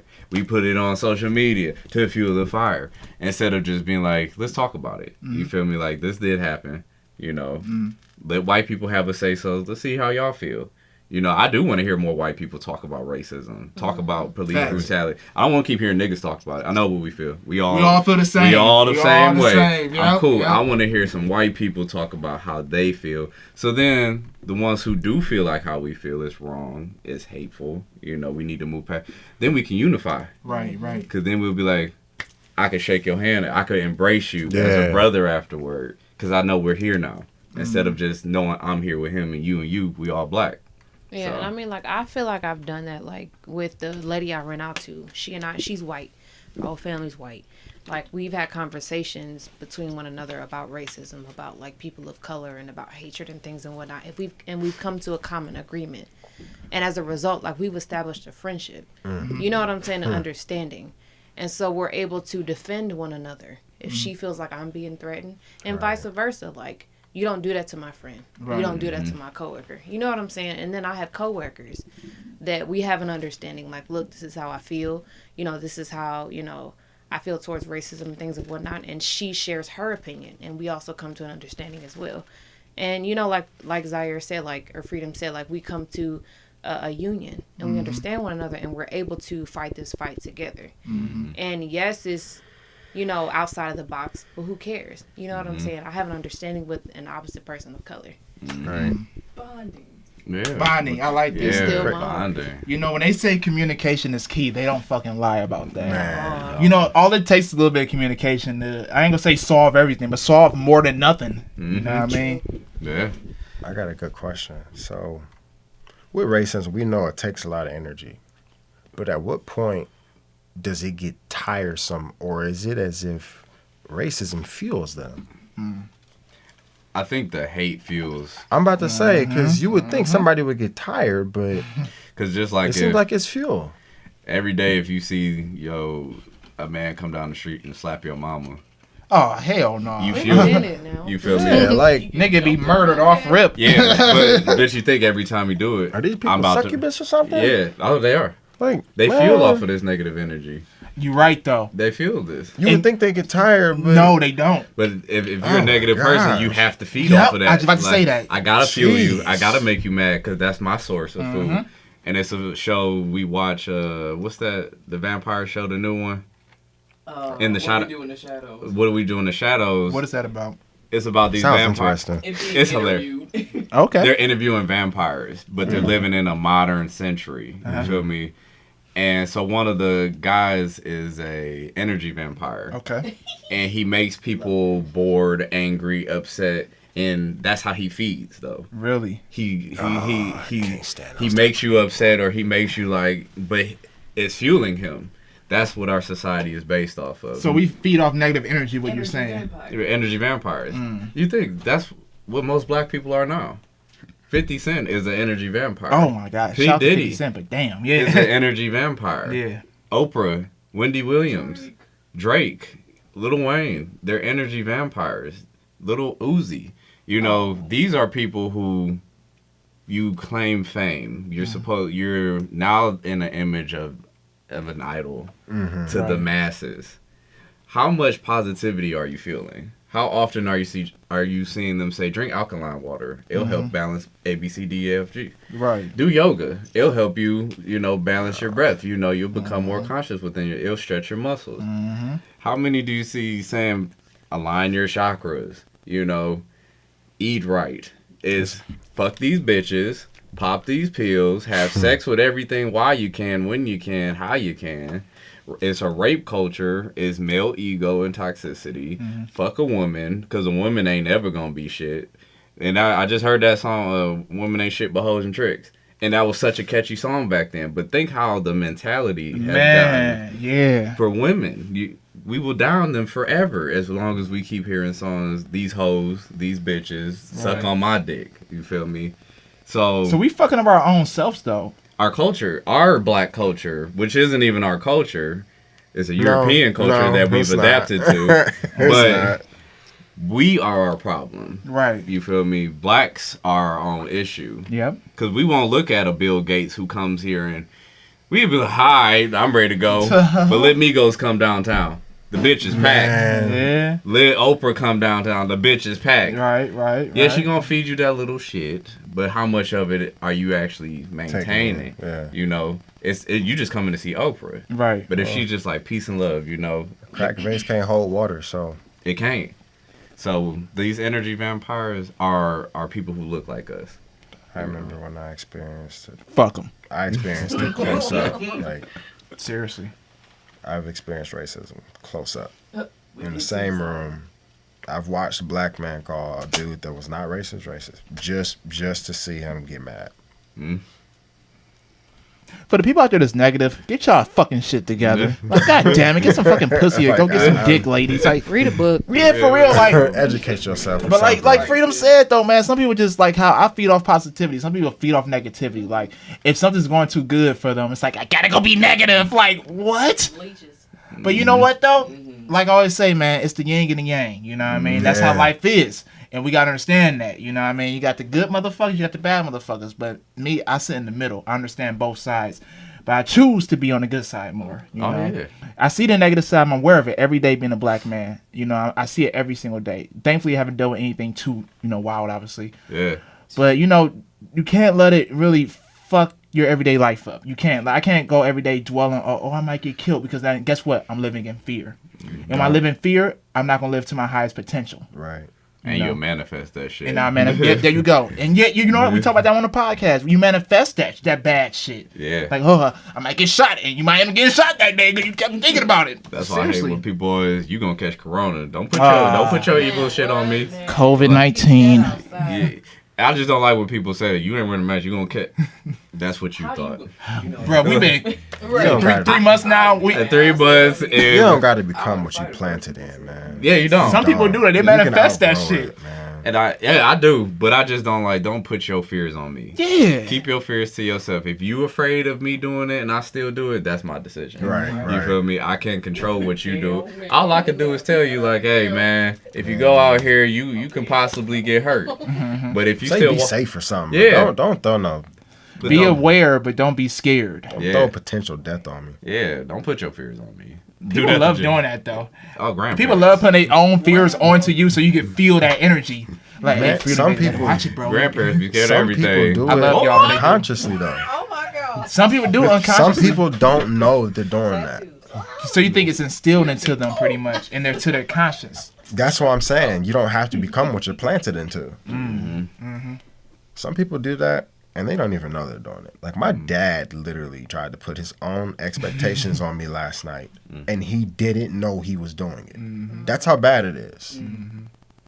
He saw the plans I had written down, and he tried to tell me it was too much. I think sometimes parents try to live through us, on a deep level. That's it's regret. Yep. I don't know what it is. I'm not gonna put a title out there, Yeah. but I think they do try to live through us, and they're not aware of it though. They don't mean no harm by it, but they like, I think they think that, hey, I wish I did that, so let me make sure they do this. Like, Yeah. this ain't 1965 no more. You know what I mean? But 2020. yeah, this is 2020. I see what y'all mean. See, I think it's regret.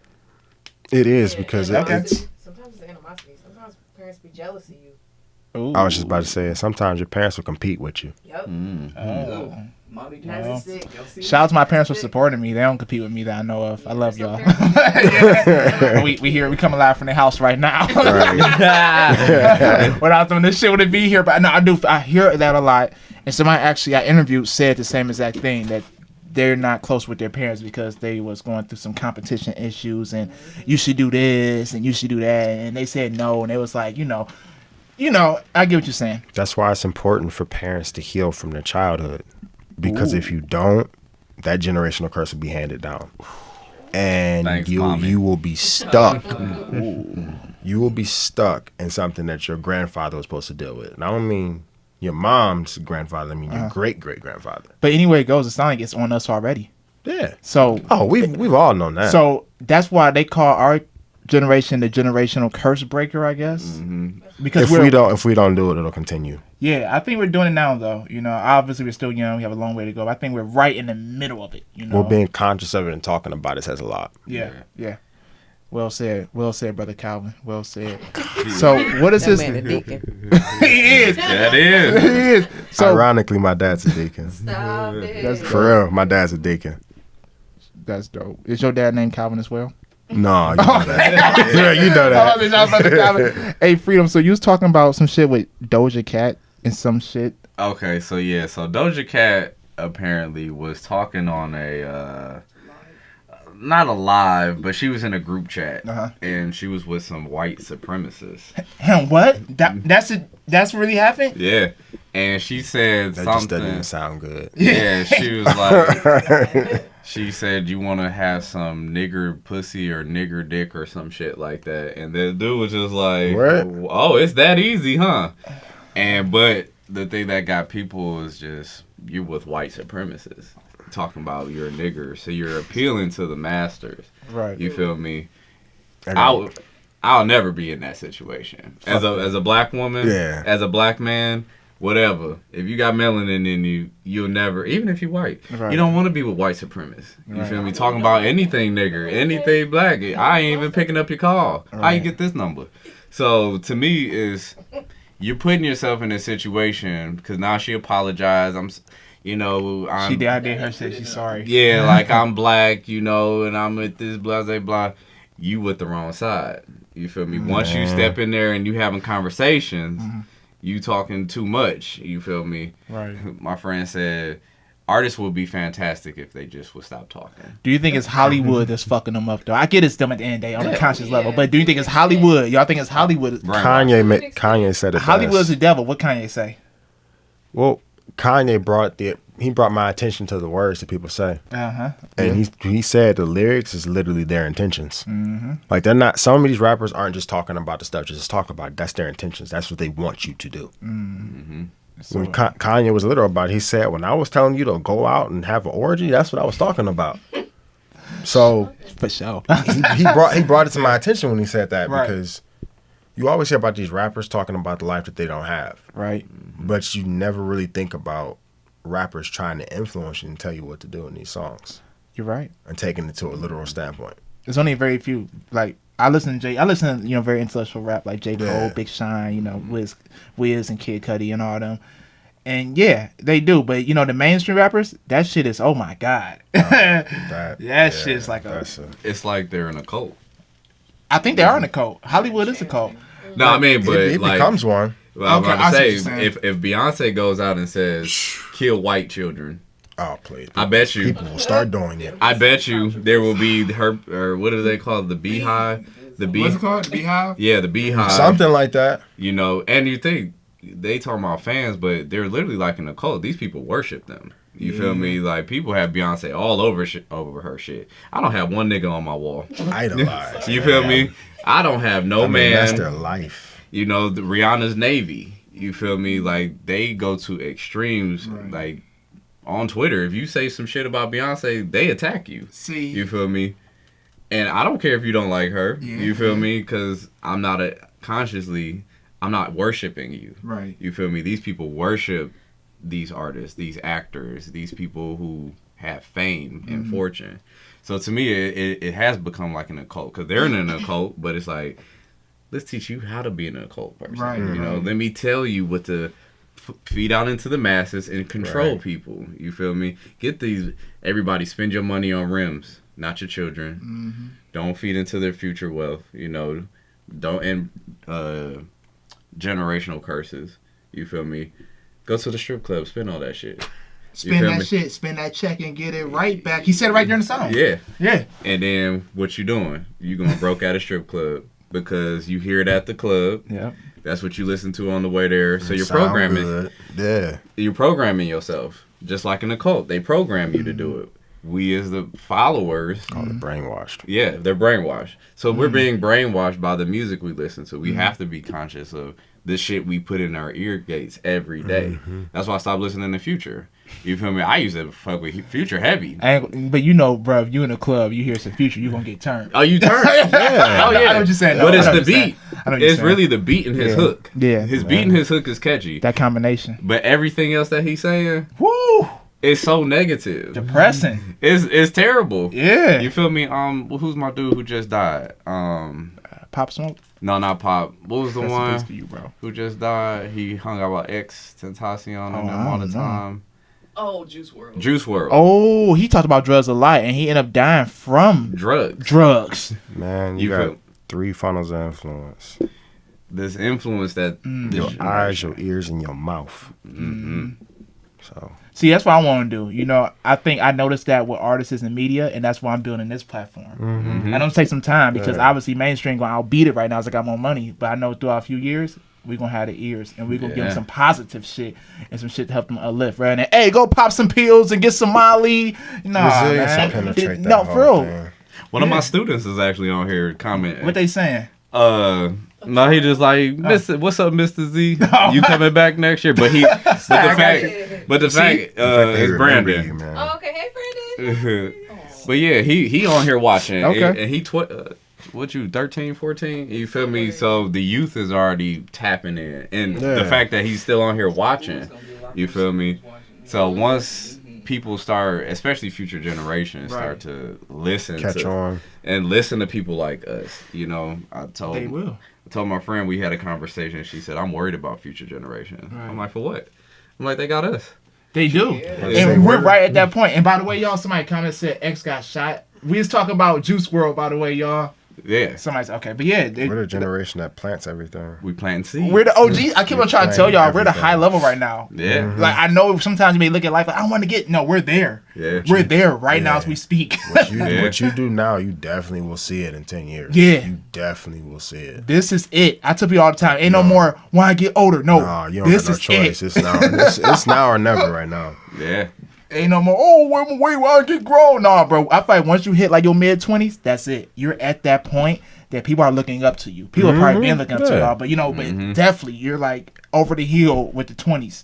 And that's the most inspirational age. Of course, your 30s, but whatever. By Yeah. then, you know, hold up the Your wave. impact thermometer's at its peak right now. Woo, I agree. Like, Because they can relate to it yeah, still.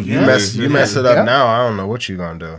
Ooh. And that's what Doja Cat just did. You feel me? She fucked up. Because now people is like, bitch. Like, you talking about, nigga, you on the chat room with who? You feel me? On Twitter, they was going in on her. Right. You Yep. feel me? Like the end Doja Cat party or something like that. Because they just tired of it. They like, you can't, as us, as our community, we can't support people who hate their own. I agree. You feel me? Just like Michael B. Jordan. A couple people What's told that me. question? Somebody just said now is the time. So- And yeah, we agree. yeah, Who is this yeah. right there? Blund the Horizon. I thought that said how is the time. Being the Horizon. I'm going to tag your name in this. But yeah, now is the time. Yeah. Now is the time. So yeah, it's time to have a new set of leaders, for future generations. So that'll lead to one of my next questions. Representation for future generations. How do you feel like you yourself will represent for these children? or how do you see them viewing you? To do what you want to do. That's my point of view. You know, I'm really big on really following dreams and being creative. I know that the world says get a job and, you know, go to work. I mean, that's cool. Whoever likes to do that. But I'm really big That on in itself is fear. Yeah, I'm really big on, hey, take a leap of faith of your own self. Throw yourself in that wild, risky world that you really want to go into, but you're scared to do it because you're scared you're going to go broke or whatever. Really go for that. If you believe you want to be an artist, creative, entrepreneur, even somebody just wants to work a regular job, do it. Even if it sounds wild, like, I don't know if I'm going to do that, do it. You know, I'd rather have you do it and fail than always wonder in your head, oh, I should have done that, or what would have happened if I did that. So really go for really what you deeply want to do, not what your parents want to do, not what your mama want to do, your cousins, your friends, what you want to do. And yeah, that's it. Are you? The free spirit. Oh, yeah, Yep. What about you, brother Kyle? What I represent. You don't have to be an example of what you came from. Like, I come from how can I be nice about this? No, be real about it. Not nice. Be real. I come from a family that's, if I had to say anything, besides my upcoming generation of my family, I come from a family of complacency. Like, we're comfortable with a certain standard. They came from wherever. And where they're at, they're comfortable with it. Yeah. As long as they got a house, a job, raising their kids, that's the standard. They don't believe in owning properties and having their own business. They just believe in the regular, Just living. mindless lifestyle. Well, the program lifestyle. They don't understand learn and relearn. They don't understand that. That's where we come in. Yeah, they don't understand that. And it's like, oh my gosh, it's like teaching a baby. It is. But y'all gotta understand, that's a generation though. That's why at this point I respect it. It's like, no, seriously, that's just so. It's like talking to a brick wall and expecting conversation. Like, it's bad. Man. Ain't no conversation. I want to follow my dreams. Dreams? Get you a damn job. Dreams, like what? It's Get foreign that to them. 401k. It's only because theirs died a long time ago. You know, Ooh. you can't really, you don't understand a dream when yours has died. Man, That's a good quote, man. You don't understand a dream until yours has died. Hopefully nobody's out there has died, but that's real. Yeah. Wow. when it dies, You should be a cool. quote. You should copyright that. No, for real. You should copyright that. Post that tomorrow. No, that was real. That was real. Yeah. Where you get that from? Don't let somebody No, I steal just thought that. of Don't let somebody steal that. Like, yeah. Yeah. And even just reflection, like you said, parents, you know, and even thinking about my grandparents, I know I can have a conversation to them and be like, what did you dream of as a child? What did you want to do? You know, my mom said, oh, I used to want to sing, you know. She's And be the people who does the x-rays. That was her dream job. Oh, but she told me she wanted to Radiologist. sing. That too. That probably is her wildest dream, the singing part. Yeah. Yeah, like the attainable was the X-ray Yeah. person. The wild, the free spirit was like, I want to sing and stuff. Auntie Jerry. Grandparents, who knows? But you know, like after a while, that dream isn't holding no weight. You know, when bills gotta be paid, you got a family to support. Society is telling you this. Your friends is all doing the ABC, walking in order. It's hard for you to really go outside the norms because this is all you've been cycled into. Nobody has an Erykah Badu mother. You feel me? Oh no, girl, you need to meditate. You know, you could live and be what you want to be. You know, someone to influence you and actually hold that weight. You know, like, no, I believe in you. Nobody's ever told me that. You know, like, I believe in you. I believe in what you do. You know, whatever you feel is best for you, go for it. I support it. I'll back it up with a little money that I got. So what do they tell you? Something so small like that, it's Do never it. said for real. It's No, never seriously. said. It's sincere, yeah. You don't hear "I believe in you" too often, and when you hear it, it's from somebody that you barely know. Ain't that Yeah. crazy? Yeah. Man, Why is that though? You don't even. because No, seriously. I heard somebody say this, and when I thought about it, I was like, man, it's so true. Yeah.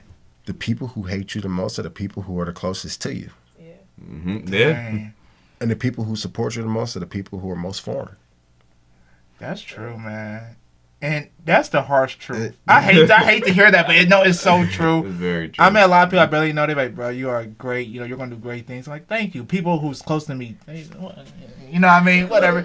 Go do this. Like, oh, But they just go, oh, that's good. You do a podcast, all right. Where Yeah. there's It's not like jealousy and strife, there's every evil practice. Yeah, fuck those people. I cut them out. But yeah, no, for real. No, real. Yeah. Real. I only, shit, if I'm not with y'all, with some people that's on the same level, I'm by myself. And that's how it is. Or I'm with some random people, like y'all said, the random people that's like, yeah, you're great. You know what I mean? Like, thank you. Cheerleaders. Yeah, the cheerleaders. Yeah, cheerleaders. Yeah. I cheerlead them on Number one too. fan. But that makes you a leader in your Yeah. own right, because you're not trying to be the leader, but they following you. But even then, you instill that you be great. You feel me? right. You pushing that back into them, like, no, not just me, you. Real. You feel me? And I think that's something in households we have to reestablish. You know, just like, you can do it. You feel me? I tell Zari all the time, be daring, jump off that shit. Facts. She's like, what if I don't know, hey, well, let's find out. You Don't feel know me? that, like you won't know until you do it. You won't know until you do You it. know, I respect you for that. Definitely you being a father, doing that to your daughter, making sure she really has that wild imagination, keeps it alive. I respect that shit, man. Yeah, and That's I keep good. mine alive. So Yeah. it's imagination, floor's lava. You gotta play with your kids. You gotta have that inner child to be a parent. Because if not, you'll lose your shit. Because you just like, why you acting like this? So a lot of times I still be like, Zaria, like, I told you 20 times, but then I'll be like, she a kid. You feel me? She not consciously thinking, I need to have my homework with me right now. Like, she just thinking, I got my iPad and I'm with daddy. Let's have fun. You feel me? For real. So patience, breathe a little bit. By the way, speaking of you and your daughter, y'all need to get a YouTube channel started. I was watching this guy's Instagram, That was and they had some mustaches on and shit. And she was taking orders. Like, I don't know what was happening. I was like, what is going on? We was doing that for a Tore it minute. up. She was like, Man. Dude, we was having a good time, man. Zaria's such a character. She's just so camera shy. So I was literally sneaking that Oh, I whole got thing. you. So that's why it was kind of hard, but that was just a sneak, like, well, no, let me throw my voice a little bit, make it fun with her. But yeah, it's like, that's cool. keeping imagination, you feel me, Yeah. being that kid. So, and one thing I want to say for future generations. Wait, did you say all of yours? For future generations? What you want to leave for them with? I got some advice. Okay, go ahead before I say mine. So, one thing this pertains to the learn and relearn. One thing I've realized, when we're a kid, you notice we're excited about the little things. Like I saw this video of this girl who got a banana for Christmas, and she flipped out, Really? and her mom started crying because her mom was scared she wasn't gonna like the gift because she couldn't buy her a gift. Oh, okay. I get you. And it reminded the mother that it's the little things. It's the little things that always count with kids. But as I was saying, when we're young, we learn how to love the little things. And when we get older, life strips it away. Why? I think the principle of life is to get that back when you're older. And in that, that's the key to success. I agree. See, I'm holding on to it right now. I feel like Yeah, like it's I've been a holding on fight. to it. I have yet to let it go, and I'm closer and closer each day to really just. It's in me now. It's instilled It's into a me. fight, but It is a fight. I realized that when I was younger. I'm like, man, I'm not as happy as I was when I was younger. It took a fight to get that back. Yeah, buddy. And to hold on to it every day. Yeah, like you fight to get free, but you fight to keep it. I hate that. That's what I don't want to say. Hate. I dislike No, that I about hate it. life. I don't want to say hate. I don't want to manifest that energy to be real, but I just don't like how, like, that's just true. Everything is a Every fight. day I try to, like, you know what I mean? You got to look at the positive of life. You have to. You have to look at the fun things, the little things, because if you don't, you get lost in the sauce like everybody else and end up depressed. You know, hate to throw that word out there, but depressed, you know. No, that's what That's it the is. truth. I was about It's to the say, truth. people who have money, who be just paying for all these big things for happiness, what do you say to them? Materialistic shit. Materials will never succumb to anything. Y'all ever buy something and think, y'all get happy, of course, woo, and after like a week, y'all be I like, bought my Switch, boy. I Yeah. need something Yeah. else. Yeah. Or you forget about it. It's like, oh, I did buy that. Yeah. It's I that- went through I that. give it away to somebody. I caught myself going through that phase. What is something that y'all brought that fulfilled y'all happiness temporarily? Necklaces used to be Clothes. Clothes, Necklaces necklaces, used to be mine. Jewelry, Electronics, jewelry. Yeah, Okay. jewelry. Man, I caught myself doing that. That was a wake-up call for me. I'm doing it right now. I bought 3 shirts and then I'm still like, damn, look at all this new shit. Like, oh, I'm about to get this one. I got my boxes, my shopping carts filled the fuck up. Yeah, I know, but see, style do make me happy, but it's like I don't need it.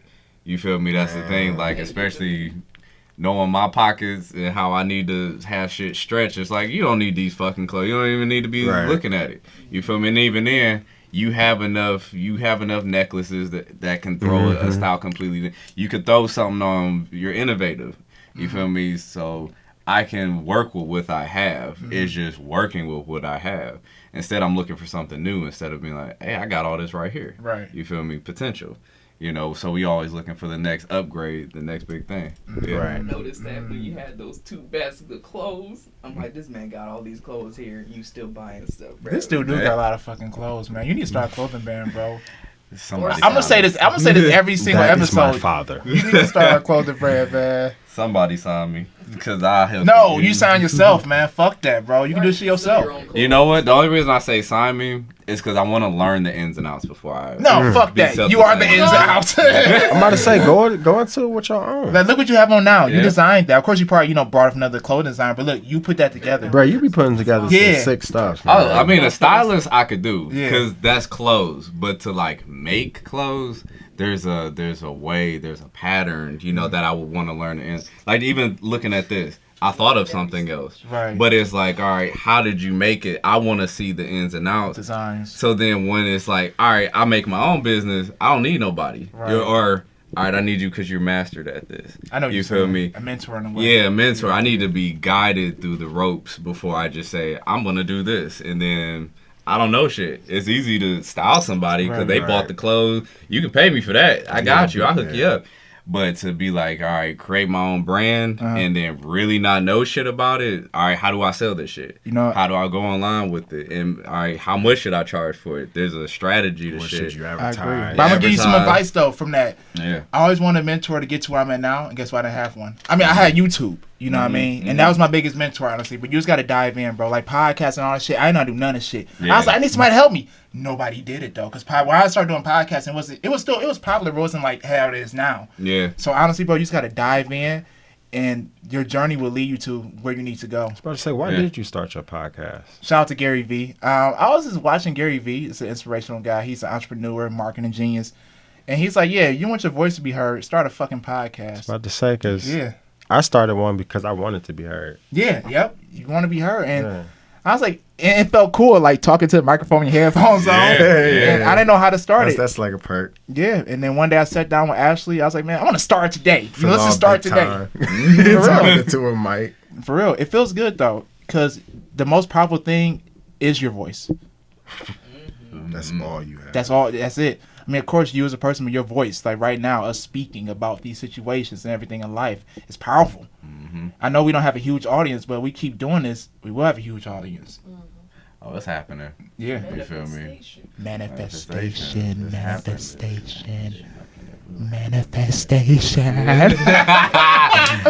Yeah. What else we got on the topic list, brother? All right, man. Oh, so let me say mine for the Oh, future go for it, go for it. generations. Express yourself. Be free to express how you are when you want to be it. You feel me? Don't worry about people's perception of you because the only perception of you is how you see yourself. And if mirrors didn't exist, you wouldn't even know how you saw yourself. So what you are is what you're feeling. So go based off of what you're feeling inside of you. You know, that's safe to do. It's safe to just be. You are the I am within your universe. Let that be your guide. Yeah, let that be your guide. You know, I call myself freedom because I want to be free in every realm. You know, how I just want to exist, you know, without limits. That's just me, you know, but I feel like that's an obtainable goal for everybody, to be free within your spirit, you know, if you just want to cuss like a sailor, cuss like a sailor. If you want to dress like ABC, dress like it, you know. What's hindering your parents?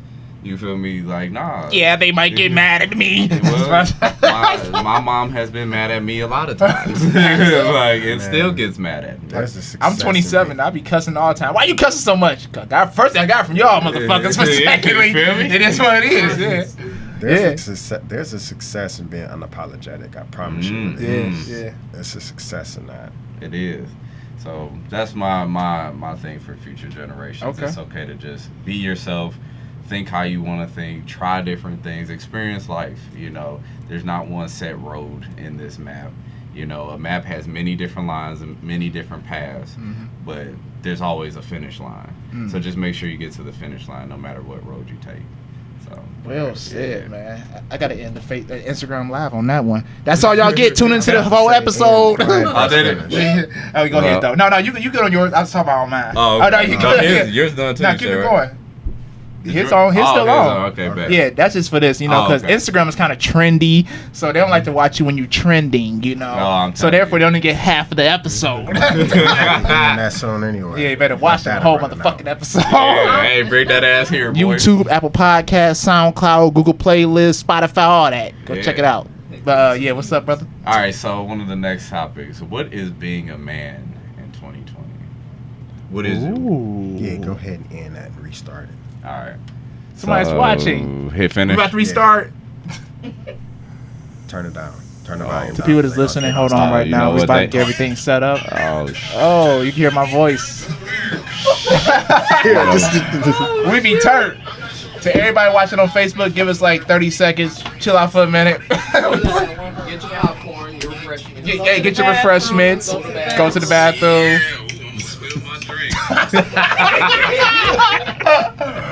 You know what? That's why I like doing a podcast and shit, though, man. It's fun. Like, you hear that? Yeah, like, we sounded fried. Oh, man. Yeah. So you done with yours? yeah, no, I'm just saving it. And just Oh, okay, resetting, okay. resetting it. All right, Alright. so what's next, brother? All right. So what is being a man?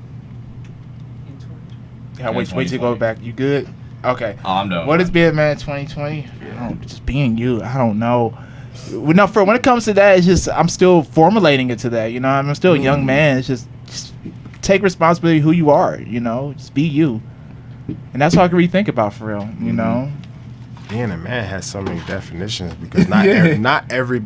I mean, you know, you have the foundations of being a man, uh-huh. the regular principles. Then you have the certain things that certain women think and certain men think. So when you think about being a man, the only thing you really could say is just somebody who handles their responsibilities. Mhm. Raising your child if you have one, being there for your brother if you have one. That's why I asked this question because, So big, but yet so simple. yeah, because I think manhood, especially being a black man, you know, it's such a interesting journey, especially when you're raised by, say, your grandparents or just a mother, Right. and even just understanding who you are as an individual. You know, not thinking from your friend's perspective. You know, men have so many journeys to succumb to. To their overcome. whole life. Their whole life. You feel me? We're so ego based. You know, we're very toxic in our nature at first, especially coming out. You know, being a preteen and shit like that. Yeah. We're very toxic. You know, so to become a man, I think is just understanding your core values. Right. You know, what do you believe to be true? Finding more about you as a person. Because myself now from 5 years ago is totally different. You know, the music has changed. My thought process has changed. Me not glorifying certain artists because they're a hot rapper or, you know, because her ass is fat. You know, like I'm. So you don't like fat asses no more, I bro? love fat asses. All right. So what you talking about? But that's I know what you're saying. that ain't only what she is. I got you. I got you. Ladies, he likes fat asses. Oh, Hit him I up. do. Freedom_captured. Slide in those DMs. IG, Facebook, Freedom Johnson. But, you know, I think it's just that level of growing up, Yeah, in a sense, yeah. you know, like maturing. I'll just say maturing. Because me and you, Justin, knowing you from a child till now, you've matured tremendously. Thank you. You I know. try. And I remember this dude in middle school, man. I try, you know. like Justin got on my damn nerves back in camp. You know, like we used to beef. You feel me? We talk so much shit in this crazy word. Now we're here. Yep. You know, Yep. 'cause you would have just never thought. You feel me? And even when, you know, I phased out of everybody's world for a minute and came back. And meeting Justin, I'm like, this nigga is different. Yeah. Like, that was the first thing I talked to Makayla about. I'm like, you hear how Justin talk? Yeah. You feel like, I'm like, he's just a whole different person now. She's like, yeah, he's matured so much. You know, so seeing that growth within you as a man, as your own man. I don't think there's a definition what a man is. Yeah. But I just think as you living it as your own king, you know, as your own man, just seeing you mature and live in your truth, you know, being that go-getter spirit, being the one who believes in people and just yourself, you know, I think that's a representation of being a man. So, and same as you, Calvin, you're a philosopher in every extreme. You're a revolutionary in every extreme. You know, when I first met you, we talked about spirituality. Yeah. No, coming on the show and just being like, oh, we can have conversation. You feel me? To compared to the masses, where you won't understand me as an individual. You know, especially along our spiritual journeys. You know, being able to be one with that and not feel judged. You know, that's showing manhood right there. You know, to be able to just converse with you healthily. You know, we talk shit and be regular and then deal with your cousin. You feel me? Yeah, that's the one thing I liked about collabing with Justin at one point, because I follow God in a different way that he does. Mm-hmm. And for us to be able to have that conversation we did and still be cool, it said a lot. Yeah. Mm-hmm. Like a lot of people, they wouldn't have been able to bounce back from that. Like, no, for real. Like, no. What you mean? No, for instance, Bro, that would have got so physical. Yeah. Yeah. But the fact that we can have open opinions and talk about anything and there not be any anger or something, it says a lot about this whole group. I agree. It definitely does. So will you, just to tap into it just a little bit, since you said y'all talked about the differences of opinions. So what's the difference between spirituality and being religious? That's Content time. pretty easy almost. Go ahead, bro. I'll let you explain first, man. I would say spirituality has to do with relationship, and religion, honestly, is just a cycle. There's no progress in religion. Mm-hmm. Like, honestly, I believe in God. I believe I'm called for a purpose. But I will say one thing. I don't like the word religious. A lot of people don't. I don't My like own it. pastor said that. I don't like it. Ain't that wild? Yeah. Because religion, there's no growth. With spirituality, the sky's the limit. So when you think of the two, I think of complacency and I think of progress. That's really the big difference. Mm-hmm. I can see that because, you know, religion teaches the same thing. Especially, like, all right, if you're religious and all you follow is the Bible, you might not tap into anything else that's considered religious because you feel like only this Bible works instead of saying, hey, let's tap into this over here. Let's study the teaching of this Messiah. Let's study the teachings of this brother over here. This sister might, you know, stumble upon something, you know, and it's a different religion. So I can get that. It's just a cycle of one book, you know, and that's what you center yourself around instead of gaining some, you know, something from a Buddhist. Yeah, you feel of me? course. Who is religious in the sense, it's spiritual, but you feel me? You can learn something that ties in with it. Yeah. And it makes it seem like information isn't information anymore. Mm-hmm. When you're just tied to one book. Like, so what is the other book to you if it's not information? That's all it is. Like, you really that scared to learn something new that you don't A lot of consider people are, another though. book information? Yeah. That was my grandma.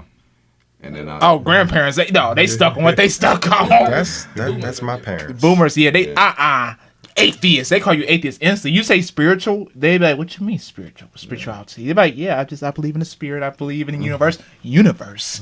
Jesus Christ. They're like, okay, calm down, y'all. They really, you know, but hey. they're passionate. Yeah, there's nothing wrong with that because passionate. everybody has their own belief. You know, some people believe in Buddha, some people different things, you know. Yeah. I believe Honestly, man. go for it. No, I may be Christian, but bruh, the Buddhism is deep. We had somebody here last week that was Buddhism Buddhist. is deep. Yeah. That's something I think It's everybody should man, delve into. I practice It's they teach literally you. surrounded myself where it's so deep. And that's the thing with, as a person who is deeply in church, you know, expanding beyond just that.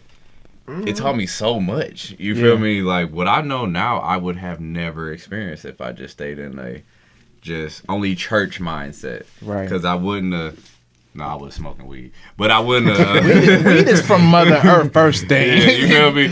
But it's looked at as sinful. You feel me? But it's like what we say talking about smoking that weed. You feel me? We get some things clicking in your brain. You become a little more creative. You feel me? Like it's how you abuse it that you can abuse everything. Yeah. But even just with shrooms teach you a lot about yourself. Is diving in. I want to meditate every time I shake shrooms. I feel you. People you just want to be trippy and like, no, I want to find out who I am. And that's what diving outside of just my comfort was. I think a lot of times religion is comfort for people. You're with your people who understand you, which is beautiful. 100%. But it's okay to be open to new things as well. It's okay to be a Christian, but you practice some Buddhist teachings. You read some of this because you feel like it's information that's beneficial to your spirit. Be an omniist or omnism. I know what you're talking about. Optimist. No. I know what you're talking about. It's OMNISM. Omnism is when you study when you find open-minded. Yeah, it's like when you find truth in all religions. It's not just one. You just find truth in all of them together. Right. When it comes to religion and spirituality, that's always a interesting thing to talk about. I'm still very early in all this shit. Yeah. Religion, I don't know. It can be very confusing because there's so many different religions. And like I remember one time one person said, if you don't believe in Jesus, you're going to die. And, when you hear that growing up, it's like, whoa, it makes you kind of fearful. Instantly, like, what? And it's just like, I wish they just didn't do that, The scare tactic. I don't know. That's some experiences I dealt with personally. But I believe the spiritual aspect is understanding that there is a source of energy that we're all connected to. Either it's Buddhism, Christianity, Jewish, whatever. At the end of the day, we still believe in something. And that shows to me that there is an energy and there is something out here that we're connected to. And I believe we're all connected to it. We just put different titles on it. You know what I mean? And I'm just that person. I'm just connected to whatever makes me feel good or gives me good intuition. I never want to put like a title on it to be exact. Obviously, I grew up Christian. But I just believe, just believe being a good person, everything will come back to me in a good way. I go to church still. I haven't been in church in a year. But I went to church every weekend in Toledo. My pastor actually, I don't know if he watched this now, but he said this one time. He said, religion is stupid. And I was like, what? I was like, what did he just say? And it hit me. I get what he meant, though. I get what he meant because he's a very spiritual person. And that's all I can say. That's it. I mean, humans living a spiritual experience. Yeah, when he said that, though, you ever heard pastors say that before? No. A lot of people don't even understand that. Yeah, he said when he was younger, he went to a church and they didn't accept him because the way he looked. And that made him become a pastor. Like, wow, I'm going to have a church. I'm going to let anybody come in as they are. And he wore jeans up there, a sweatshirt, you know what I mean? He was kicking it. And that made me like, wow. So this is deeper than just religion. This is a spiritual connection we're all having. Like you said, a human having a spirit. What she said? A human having a spiritual experience. Yeah, and that's when I realized that I'm still very early in the phase. Yeah, it's either way. Yeah, we're a spirit living a human experience. 100%, man. I was talking to one of my kids that I mentor about this, helping him understand that. So the question I asked him was, so what makes you you? He was like, I'm Jordan. I was like, no, what makes you you? That's a good question. He couldn't answer the question. I bet. Not yet. And when you ask people that, I guarantee you more than 50% of them are just going to say their name. Yeah. But they won't know what makes them them. Mm-hmm. And your name ain't even your name. That's I was like, something given to you. And I asked him, I was like, do you think your physical appearance makes you Jordan? He said, yeah. I said, no, it doesn't. That's what they identify you by. That's not what makes you you. If you butt naked in the shower, who Calvin, what makes you you? Wait a minute. Wait a second. I don't know what he just said. I just heard butt naked in the shower. And that's the only thing my mind caught. I mean, hopefully y'all take a shower butt naked. No, I hope you got no clothes on. No, I said, if you butt naked in the shower, who are you? Because I said your clothes make you. On a deep question, let's reverse it at then. What makes you you? You know what I mean? What makes me me? Mm-hmm. The spirit of me. Mm. So my personal appearance doesn't identify as Calvin. Right. My name doesn't identify as Calvin, but the spirit of me identifies as Calvin. Mm-hmm. Because when somebody dies, you don't miss the physical appearance. Mm-hmm. You don't miss their name. You miss the spirit of them. You miss being around them. Their personality. That all comes from your spirit. I feel like it's like the change that you bring about into the world. Yeah. Like of once you course. die, it's like, It's gone. what did he or she bring about to the world and made it different? And they're, yeah, like the absence of you. Like, what am I gonna miss? Like that's what makes you you. The interaction Yeah. between two people. Like how you interact with people. So your How spirit you lives on. Yeah. Yeah, of course. Oh, forever. That's why they say it's eternal. Yeah, so if you interact with somebody in a specific way and they always remember you because of that, they may interact in a specific way because of how you interacted with them. And then they spread that to somebody else. But even then, Whoa, that's crazy. that means you're always living. Because the Ooh. thought is Right. always going to be a conscious memory. It's always going to be relived. So Yeah. you're still living within them even if they're gone. Oh, They don't care what you I like buy. that. They remember how you made them feel. I like that. Hey, everybody, remember me. No, that's real. Yeah, no, that's real though. Yeah. That's really real. Wow. I mean, Yeah. the quote is true. You really don't know what somebody truly meant and the value of them until they leave.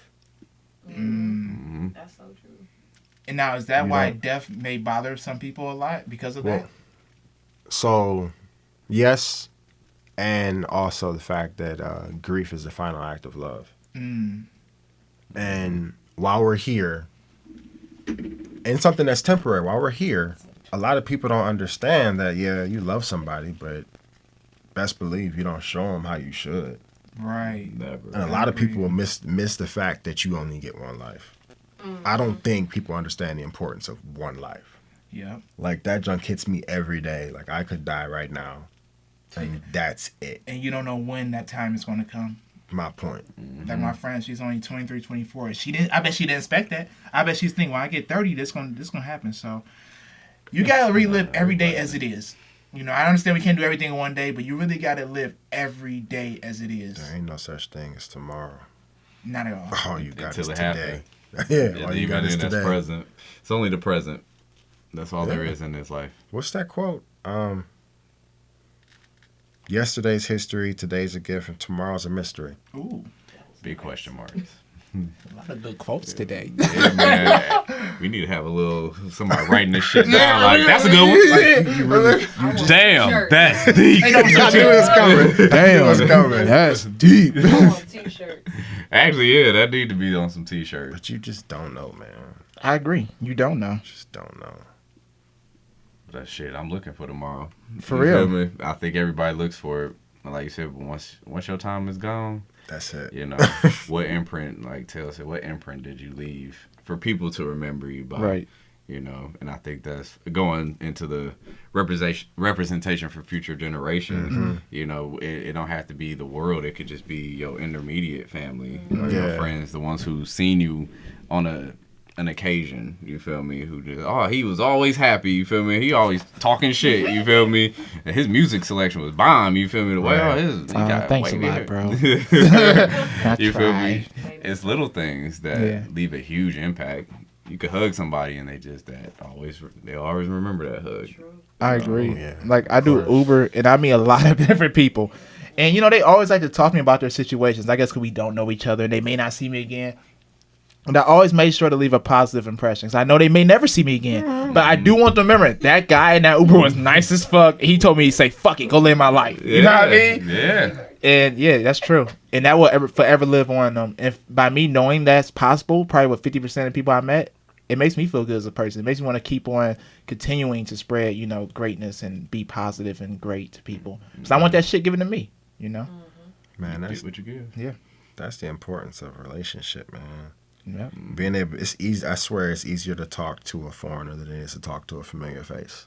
It's so much easier because there's no emotional connection to it. It's literally the definition of freedom when you're talking to a stranger. So you feel we should Hell meet more? yeah. You feel you should meet more strangers in life? Hell yeah. Hell? Oh man, yeah. When we went to DC, Oh yeah. Had we a great met time. all them people, and Yeah, I just like- I feel free as fuck. Y'all don't know who I am. Hey, for real. I could just be however the fuck I want. I probably won't see you ever again. And even if I do, I'm gonna be just like this. Yeah. Cause I still don't know you for real. So You trying to go back out there in DC? you goddamn right. Man, We you set was this bitch created up. for relationship. I'm going. Literally. For sure. Try to meet some new people outside Cleveland. No, I agree. I really believe that's why I'm big on traveling. Everybody should meet people outside their city because it breaks you out your comfort zone as well. Like I went to DC, we was on scooters. I say, "Hey, what's up, sister and brother?" And people was happy, like, "Oh, hey!" They was happy as fuck, bro. Like, I was like, "Wow," because I guess we had the out of town energy, you know. And that, in DC, Man, it's Yeah. nothing Oh, like hell going yeah. to a foreign state yeah, and just- feeling the whole vibe, the new Yeah. vibe there. Man, you bring that energy back with you. Yeah, because once we came back, I'm like, damn. you know what? And I'm trying to stop that though. I know, I am too. I'm trying to stop that. I'm It's really sunny trying now. To, yeah. But when we came back that day, it was gloomy as I ain't gonna fuck. lie. Yeah. And I was like, oh, we back home. Back to reality. That's legit how it was. But out there, and I think that's what, as people, we settle on being just stationary. We're meant to, every animal explores. Every creature explores something new. Right. You know, every day we get complacent, going to a job every day, going Right. to the gym, coming back home, and just cycling that shit out. Man. That same mentality instead of, let's go here. I've never been to New Mexico. You know, like what the fuck is out there? You feel, and just doing it. Ironic you said that, man. You know, families who got wealth or, you know, grandparents, you know, you got this money and you just want to stay at home now. Like, you don't want to see nothing else. You seen this house for 60 something years. You feel me? Go Right. out, explore, do something daring. You feel me? Get drunk for once. You feel y'all never gotten drunk. Oh my gosh. Get drunk. You know? That's literally the meaning of life, to explore. Here you go, To Calvin. explore. Go ahead. Down this whole bottle right now. Man, God, this crazy. nigga be Come on, y'all about to watch it live. pussy pink. Drinking. No, I do agree though. You have to explore to grow. You know, I understand some people like me. I like to go out the country. Some people don't. But I do recommend going out your city. I be telling people, hey, to. go to Cincinnati, go to Columbus. Like we went to DC, 7 hours away, and had a great time. Fantastic. 5 weeks, a whole nother world. You can't live being confined to one place. You can't. No. What would That'll happen if drive you you do? crazy. Some people have though. Some people have lived in Cleveland and never left, and they're like 50 Man, plus. I don't know how you do that. Like, seeing a new scenery is refreshing. To sit Yeah. in Ohio, and that's all you see for 60 years, That's disgusting. that would drive me crazy. Yeah. Some people have done it though. That's like going to work the same way every time. And same suit, same glasses, same hair. Same That's thing what every But I'm time. gonna borrow what you said earlier though. You said, remember you said the number 8, how it does that cycle? Some Yeah. people do that, man. They them No eights. shadow. And they've been doing that 8 for 80 years. Man, I forget who said it, but this one guy brought something to my attention. He was like, you ever went somewhere so much you literally lost track of everything on the in-between because you're so used to doing You're it? just doing it. You just like, oh shit, what happened Yeah. today? He brought something to my attention. He said, try to go a new way every time and watch how more conscious you are of the drive. I actually do that driving home now. Yeah. 'Cause I'm sick of going this fucking way home. Oh my God, you take the longest way ever to get I home. do. I start taking long ways. I'm like, I'm Oh sick my of going this way. gosh. Like, I'm man. just, It's irritating. yeah, I get Like bored. right now, I'm going through this thing right now personally. I feel trapped in a bubble in Cleveland because y'all know I'm supposed to be in Europe right now. That's my goal since last summer. I'm supposed to be in Europe right now. I got canceled, and I feel like I'm in a bubble. And it's like I don't know how people do this for like 30, 40 years. I don't know how. I will mentally go insane. So Do you think it's fear? Yeah. Huh? Like, what is it? What is it that people just want to stay in one spot? Fear, complacency, not even knowing what's out there. Some people don't even know for real. Some people don't know. So how would they know though? But that, like, I think Right. looking at shit, Discovery Channel would make you be like, look at that house out there in Not Columbia. You feel me? Like HGTV, shoot. a magazine. YouTube. not being comfortable with something familiar. And you know, one of the best things is when you go somewhere and say if you're there for a month, you can't wait to go home. You know, I mean, even if you have a grand time, once you get home, you're like, there's no place like home. You feel me? Yep. But you got away from home for a minute, so you can miss it a little bit. You feel me? Now, if it's a weekend, you like, shit, I can go back. But if you're away for a while, once you get back home, you'll actually appreciate it more. You know, Yep. the smells of your kitchen, the way, you know, that the stair creaks when you go over there. Like my grandparents, going back over there, it's the little shit I'd be like, that shit still do that. Oh, the burn mark's still on the floor. Allow yourself You to feel miss me? home a little bit. Yeah, so allow yourself that moment to miss people, you know. That's why I don't talk to everybody every day. Yeah. Oh my Leave me gosh. alone for it. Yeah, I can't talk to everybody. every day. Stop calling me. Yeah. I used to do that back in the day. When you get older, it's like, nah, bruh. I want to be able to miss you. Yeah. Like, imagine talking to somebody every. I mean, I used to do that, back then, because that used to be the thing. You talk to somebody every other day. Yeah. Now it's like, Man, a life with no boundaries? yeah. Oh my yeah. gosh. That Shit. talking to somebody every day literally leaves no boundaries. And they won't have nothing to talk about because, like, I talked to you Bored. about what happened yesterday. It Today, dries up. Like, Ugh. there's no mystery to that. So- Especially if you living in a routine. Oh So I'm my gonna just tell you, gosh. man, what'd you do today? Why The same eggs shit. instead of oatmeal? Like what? Nah, see No. why people hesitate to get had the married. same yeah. oatmeal yesterday. So I got a question. And so when y'all do catch yourself living a routine, I'm pretty sure we all do that sometimes. How do y'all break from that routine, or what helps y'all break from that, or how do you become aware from breaking from that routine? Oh, because I get irritated. Okay. Like my senses, I don't know. Something happens, I just get irritated when I'm doing the same thing every Get like a single twitch day. in the way. I'm tired of this shit. No, like legitly. I can catch myself doing the same thing. Uh-huh. When I do the same thing every day, I'd learn nothing new on that day. And that's literally the identifier for me. If I don't learn anything, I've been doing the same thing every day.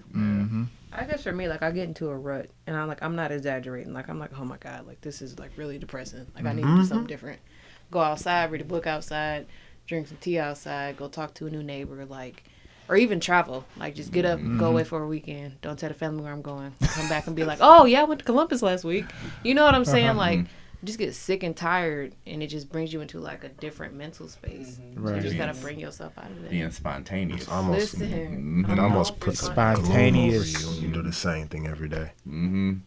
I switch it up on Pornhub. I'm like, I was like, that threw me all the way off. I was like, I just want to see if y'all was listening. I heard you say Pornhub before you said porn. I was like, oh, yeah, everybody felt the vibe. We listening, but no, I agree though. No, that's true though. That's a prime example though. So let's say you watch the same videos of Pornhub. You get tired of watching those same fucking videos. Let me switch it up and watch some Brazilian ebony. You know what I mean? No, Brazilian That's milfs. synthetic Some Brazilian. serotonin. No, I agree. And People don't know that though. like, my personal way is I like to give myself little challenges every week. Like, okay, go to a new park this week, because I love nature, and obviously I can't travel every day right now, but when I go to a new park, that makes me feel like I travel to a whole new world.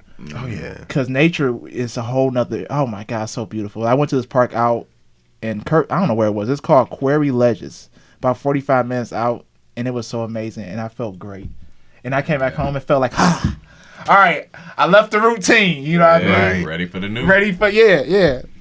Yeah, mine is books. Yep. Reading some new books really stimulated my mind. It was like, man, you're a reader now. You feel me? That really... And I read all my books, so I'm just salty now because I'm like, fuck. Hey, Half Price Books is now open again, bro. Go check out Half Price Books in Golden Gate. Yeah. I go there, bro, and get some really good books. Spiritual books, good books. I'm gonna get some... I like some... Nonfiction. Fantasy. I'm a huge fantasy person. I wanna see the movie in my mind, because I'm not Man, that's the best. Yeah, when you get lost into it and you just see it or you hear the theme music and shit. Everything just stops. Yep, you create your own characters with your imagination. When you watch a movie, you don't have an imagination anymore because they're making your imagination be seen. You feel me? But if you read this plot, you could see it in a whole different way than if you read it or if I read it. So I say reading really helped me to keep my imagination alive. I agree. I ain't gonna say I love it all the time. I do like reading. People are like, why don't you listen to audiobooks? That's cool, but that's somebody else's voice. I want to be my own narrator reading this book because it helps me, like you said, get that fantasy of that book and make it in your own way. Like The Alchemist, when I read that book, I visualize it in my own way.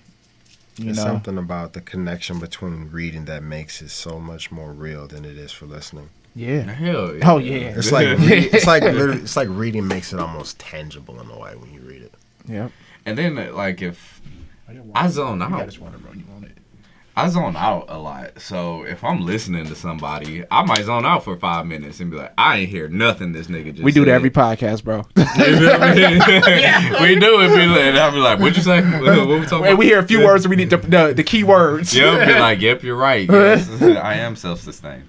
And just keep flowing. So Right. just to listen to audiobooks, it's not the same. And I like to have a book. You feel That's me? what I meant. Just put it up on the shelf and be like, I read you. You feel me? As I get older, I know I'm gonna have a No bookshelf just filled with books. Like, I read all these fucking books. I think I used to hate read on that one. Oh, That you know, shit. I ain't read hate nothing. it. I read in 3rd grade and I hated it after the 3rd grade. Reading used to suck the life out of me. Because you know why?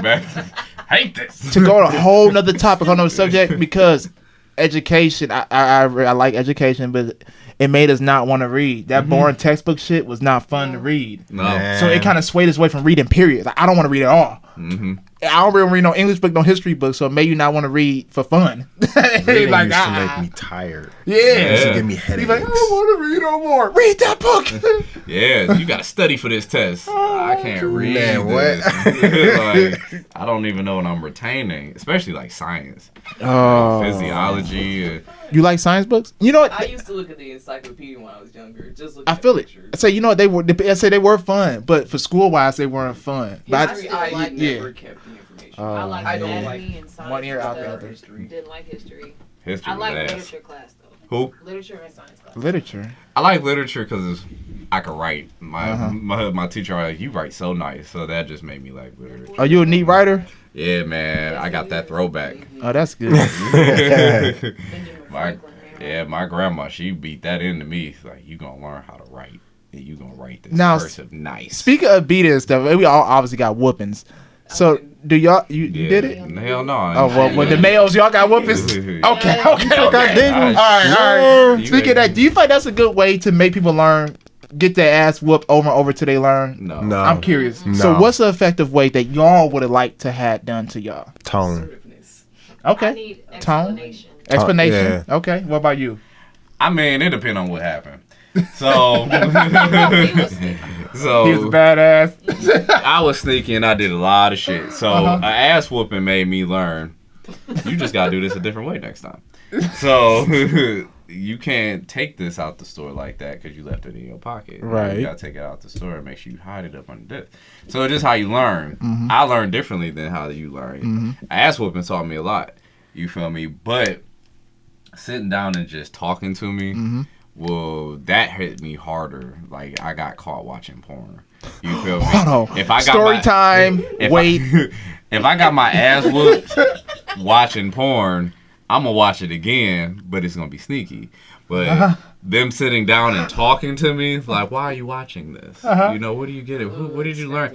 It's like that. Oh shit, the pressure's on me. Now it made me not want to do it, Right. Because now they're talking to me. You know, now I have to. It's not just like a whooping. You kind of just like I don't have to express myself Right. in any way. So now I have to They give them acknowledge answers. the whole thing, You right? know, and validate shit. You feel me?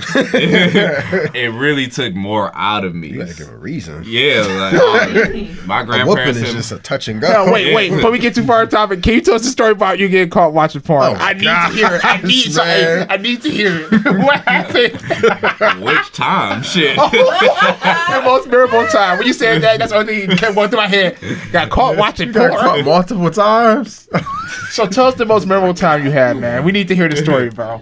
Remember when I downloaded some music? What? Oh, I thought y'all that was how Music? Alright, so this is when the computer is like this shit coming in the household. So I'm like, you know, kids, type in sex. Alright, bet. So I'm typing it in, and now I just see the world. Do you see? I see flat ass, I see big ass, I see titties on bitties. Right. And so I'm just exploring and clicking, and you know, you got to turn the volume real low. Oh, yeah. And so, Somebody come. yeah, somebody coming. Yeah. And so I'm looking at the shit, video going. Not even beat my meat at the time. Yeah. Like, I'm just in here for the thrills. So I'm watching the shit. Bring. Turn the monitor off. I turn that bitch off. Click. What you doing? Nothing. Why you turn the monitor off like that? It's my grandma. Oh. Not Gail Gail. Sigler. by Gail. Gail The Sigler. Gail wins. Them shit, they blow hard too. So she like turn that monitor on. Nah. He said, nah. I did. I said no. No. She said. So this what we watching. Oh. Meet me downstairs. Oh, So now I gotta turn the bitch off. X them all out. No. She looked through the tabs because I had multiple tabs. That means you open. just want to hide behind. Oh man, I was so embarrassed. It's still going. The porno's still going. So, because it never paused. I just turned them out. I just turned the screen off. So she Xing them out, looking at how many tabs I'm going through. Here come the meeting with my grandfather and her. Oh, man. So it's So how long you been? Where you find it? No, where'd you find this at? That's always the first question. Where'd you find this at? Oh, at school. Mm-hmm. So who told you to look this up? They just said sex, and then I just typed it in and new stuff. Well, you can't be watching this because A, B, C, D, all that extra shit. Right. I'm just, you kind of just tune shit out because you just sitting there embarrassed, really. Mm-hmm. So I'm not really hearing too much, and they not asking me anything out the way yet. Right. So then the other times, then it's just like, so you just gonna keep getting busted. You feel me? So I got slick and started turning the whole fucking thing off. Mm-hmm. You just hold that monitor button and restart the bitch. Oh, the computer froze. Nah. Okay, never mind. I thought you meant like you was watching the computer got froze on the porn. I'm about to say, oh, Lord. Oh, that happened before too. What the? Oh, that's the worst thing. When them little ads be popping up and beep, beep, beep, beep, beep, and you just like, oh shit, Somebody and they coming coming in, up. you can't click on. Look Hey, here. restart that bitch. If anybody's watching this now in the future, please get those ads out of here. Yeah, man. Like y'all fucking Just us don't up. do it. We need to venture porno. I'm pretty sure you have looked up some too. I'm not saying I'm guilty. But thankfully I have not. That's one thing I realized about porn. It's always influence. Yeah, you know what? At school, It's always I influence. ain't gonna lie. While I was 6th grade, always somebody's like, influence. "Yeah, man, beat my meat." I was like, "Beat your meat? What you talking about?" Because Why he it's tell a you that? whole new word. What's wrong? I was 6th grade. I guess this guy. I don't know, man. I don't know what the fuck. I just heard beat my meat, and then we was talking about. He's like, "Yeah, you watch the porn or watch porn and you whack your meat." I was lost to what this meant. Beat my But like you said though, yeah, for real.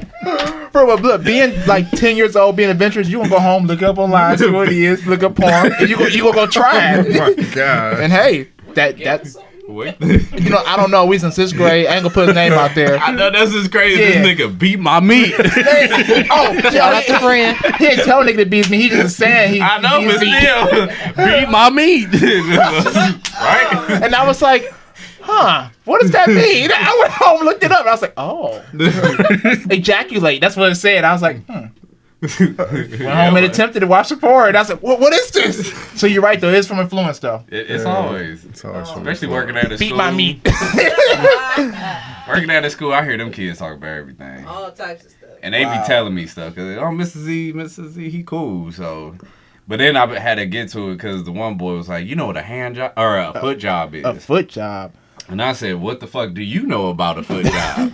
And he was like, on Pornhub. And I'm like, no. Like, turn that shit off. You wanking your shit. I'm like, I ain't started jacking off till I was older.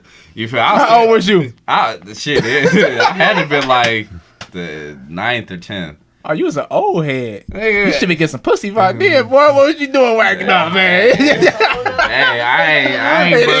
I ain't bust them buns till late, all right? Hey, I feel it. Hey. I was 18 once that happened, but Golly. like jacking, no, it was like 9th grade. Okay, Because okay. I heard about it, but it was just like everybody jacking, and I'm just like, What? I don't want to do that. You feel me? Like the mess.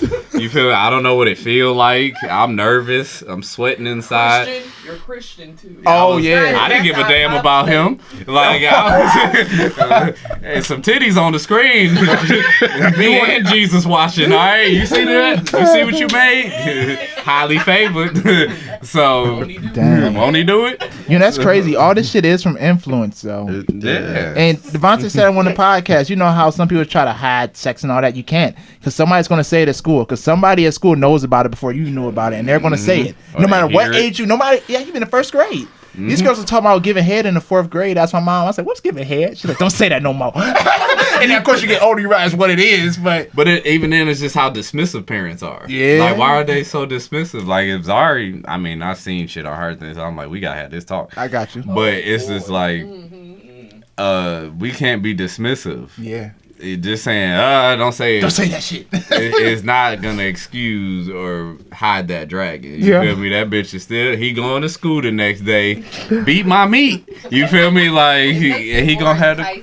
So you feel like you should address it to the youth. You should tell them what it is. If they, okay, I'm just curious. I told them little niggas, like, you better wrap it up. Like, if you fucking wrap it up, you don't need to be, but I know you're gonna do it. Unnecessary stuff. Will you give them condoms if they was to ask you? No, because then I'm not appropriating nothing. So if one day, now as a student, just out in public, you've, hey, I'm about to go have sex. I need a condom. Will you give them one? Oh yeah. Okay. I'm gonna talk to them. Not at your job. I'm talking about outside of it. Yeah. Yeah. Okay. Now you gotta. I'm gonna tell them like, hey, do you know what you're doing? Like, have you done this before? I'm gonna be the little old school kid. Like, do you know what you're doing? Like, right. It just depends on the age. Now, if he's 17, 18, it's like, all right, I kind of know. But if you 12 and you like, yeah, I need a condom for what? You feel me? Like, tell me what you doing. She want to kiss. She want to kiss. Well, this is what your lips. The kisses is up here. It's like, well, make sure she don't unzip nothing. She need a condom for. I'll give them, like you said, I would acknowledge them a little bit. I ain't trying to be all like, no, but I would definitely acknowledge them. Here you go, though. Yeah. I'd rather give them one than them go do some wild shit. You know what I'm saying? Man. You know what I'm saying? Hearing about these kids having children at 13 is just crazy. It's a reality. It's real, but it's crazy. Like, it's a reality, and it's sad. But I mean, even in being exposed to like sex, even in first and second grade, like I've had students come up to me, and it was like I wasn't paying attention at the time, but it clicked after a while. He was like, "Yeah, like an aftercare program. Yeah, I saw this DVD and I put the DVD in." And I was watching it, and then I had to hurry up and take it out because my mom woke up. And I'm talking to another kid, and I was like, well, wait a minute. What did you just say? And he was like, yeah, I was watching in my mom's room, and she was sleeping. And then I was watching her, whatever, and these people was on it. But then I had to hurry up and take it out because my mom was waking up. I was like... That's the scariest shit ever, though. It is. I'm like, this boy's talking about porn, like, legit, like, second grade. Oh. You ever had... First and second grade. So you work in a school, right? Yeah. So you ever, like, a student come talk to you about that type of stuff? Not like specifically. Okay. It was indirectly like that. So how do you handle that situation? Well, it's more so for me at the time. It was more so of a, what did you talk to your mom about it? Oh, I get you. You know what I'm saying? Because I don't feel like that's my position because that's not my child. Right. You know what I'm saying? Right. Because there's a certain point when you cross the line. And I ain't trying to be accused of nothing. You know what I'm saying? Makes sense. So it's just like, go home, talk to your parents about that. Right. In that certain situation. Like, yeah, I only worked with the kids one time before, and thankfully they didn't talk to me about none of that stuff. But yeah, I'm just really curious of how y'all handle that, working with kids. Definitely y'all being in the mid-20s and everything. I'm pretty sure the more y'all work with kids, y'all gonna get asked some interesting questions like that. Shit, it happened now. Yeah, definitely. Definitely you get, as definitely as a male, guys definitely at 13, 12, we was wild. You know what I mean? So you can expect the youth to be wild as well. Man, working with kids, you got to have a certain boldness too. Like you don't want to lie to no kid. You just don't. Nah, because it's not gonna make the situation That's what I'm saying. better. You just don't want to lie to a kid. Yeah, just keep it a buck. They little adults. And you got to think about us, how we were. Yeah, we didn't know that shit. We learned from the internet. That's what they learned it from. They learned everything from Pornhub, Google, and YouTube. And that's literally the consequence of parents being so dismissive. That's a they don't consequence. You don't want to talk. You're gonna reap that later. You know what? I would love to ask. I wish you had some call-ins. Ask some older people to ask the parents why they were dismissive. That'd be a good question. Yeah, we should have If any older people watching this, I was gonna bring that up, but that's a long conversation. You guys maybe can call. Yeah. Trying to call them up, bro. Yeah. All right, what again? Right, what's the question we're gonna ask? Let's have that question. We're gonna ask them. Did you have the sex talk? The sex talk. How would you have the sex talk? That's what I'm I didn't really have the formal sex talk. My dad pretty much, hey man, this was some condoms, bro. All the way to college and before that, it was kind of like smooth stuff. It was like, no, actually, let's sit down and talk for 30 minutes. Cause I think he knew I understood, and I understood as well. I don't know how I understood. Probably, like you said, internet, experience with other people, hearing about it, and yeah. Yeah. That's it. My grandma gave me it, but it was just kind of, I don't remember. Vague is like I was really vague. It's like, yeah, I know already. Always brought it up. That's how they are with it, though. But I don't know. remember. One time, like, she brought it up, and it was like, let me know, like, if you feel like you're in danger, or this is how what's happening. Yeah. Say nothing. I'm in danger. He's coming after me. Right. He wants to have I'm sex. I'm like, okay. Call me. Right, Mom, literally, they want to like, have sex. it wasn't They want to a- fuck me. It wasn't a gentle talk. It was like a aggressive thing Oh. because of what, you know, they had experienced. But I'm like, Yeah, parents have their own. My parents traumas. like, don't bring no damn kids home. That's all my mama told me. You better not have no damn child. Uh-huh. Well, you kept saying I shouldn't, and I did. She manifested. Ha ha, nigga. Hey, you know but what? that's how it was for me. Like, it was real aggressive, and I'm like, is it really aggressive? Yeah. Then that's how it happened. Yeah, well, hey, I guess it's up to us to pick up that and fix it. Oh yeah, I You fixed know. it with Zari. I talked to her ass. I told her what a penis is, what a vagina is, what sperm is, where it go. I broke it down. All I didn't show was her condoms and stuff. Oh, but yeah. I'm like, when you get a little bit, when you know, then I'm gonna act, or at least even if you don't, I can like, all right, show you shit. But Right. I had to tell her up front, like, no, this is what it is. This YouTube just taught you this, so Right. Daddy has to teach you the real, not the fun. It look fun. It look whatever you feeling, you know, is turning you on whatever way. But yeah, this is what the real is. You will get pregnant. You feel me? Boys is gonna start trying to touch down there. You gonna start touching down there. You feel me? It's just reality. Yeah. You feel me? So you just gotta. Right. It took me a long time too. I got a I sat in question that car about for a that. minute.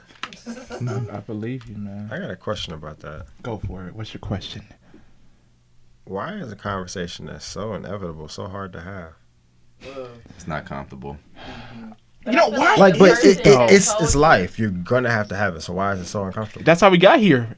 I think Brought up with it if you're taught it at a young age or not yet. I think because they fear we're going to get too wild with it in a way. I don't know. I can't tell you. I have no I think answers. for me as a parent, especially as Zaria gets older, I think it's just uncomfortable thinking of our babies growing up and experiencing shit like that. You know, Right. as you're seeing Zaria grow, that's my baby forever. You know, even if she's 21, 40, you know, you still my baby.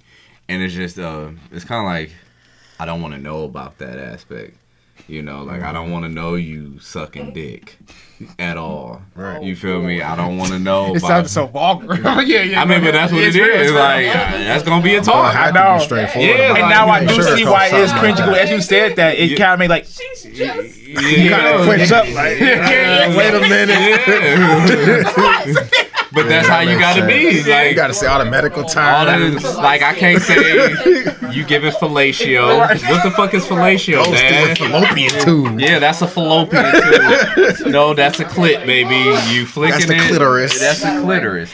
So I have to be. You start man. Yeah, you humping stuff. Bro, Yeah, like I have to break it down, but I have to be like to the point because the kid's gonna say beating my meat.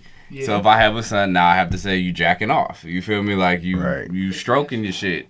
So we have to be vulgar. Right. We have to talk like how I would talk to you. Yeah. You feel me? Because that's how they gonna receive it.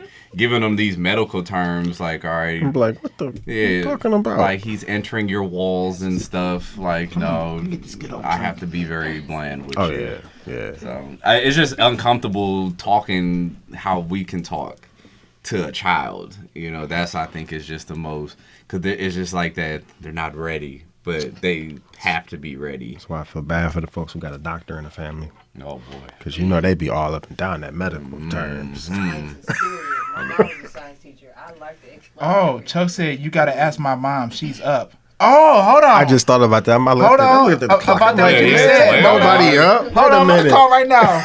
Anybody listening, hold on. This might be an interesting conversation. All right, let's have her give us the sex talk. Okay. Who I thought- And my aunt texted me This is- too. Says this she is content. beats my ass. this Hello? is content. Making it sound sick. Hello? Chuck, you are now on the Lavish Journey. You are on speakerphone right now. What is happening, my brother?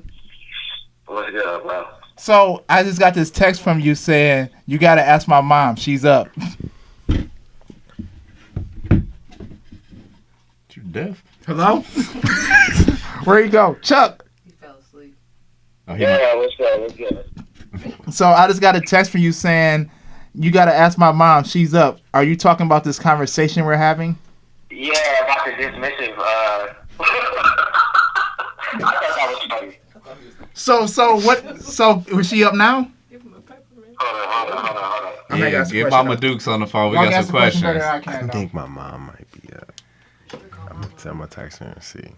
Freedom. Oh, hell. Calvin, y'all can answer the question now. Hold on, y'all. Just listening. Hold on, Facebook. Nah, she's too. Oh, we. I thought she was. Oh, You know we're behind. You know we're behind in time. We're ahead in time. I got Yeah. I got you. We'll ask you the question then. What was the question? About dismissive? Why are parents so I don't know. dismissive with a talk that's inevitable? You don't know. Why do you feel that parents are dismissive when we're talking about sex and all that stuff? Oh, they don't want to deal with that. That's true. Yeah, I mean, yeah. So, They don't want to deal with that. That's too much. That's too much. Like, you know, they got all this other stuff that they trying to teach you at the time, and then you ask them that.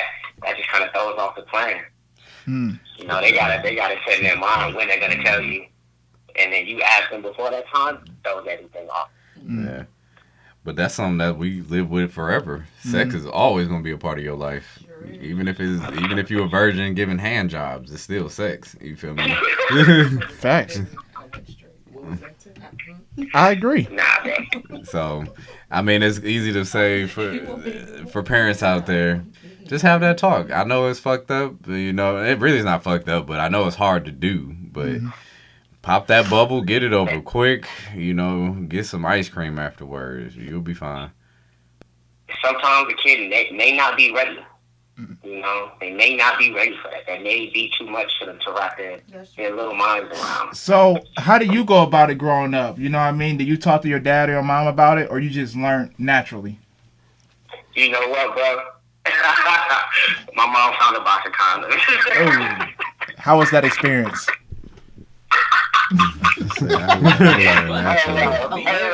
I learned naturally. My parents Mad don't tell awkward. me. Mad awkward.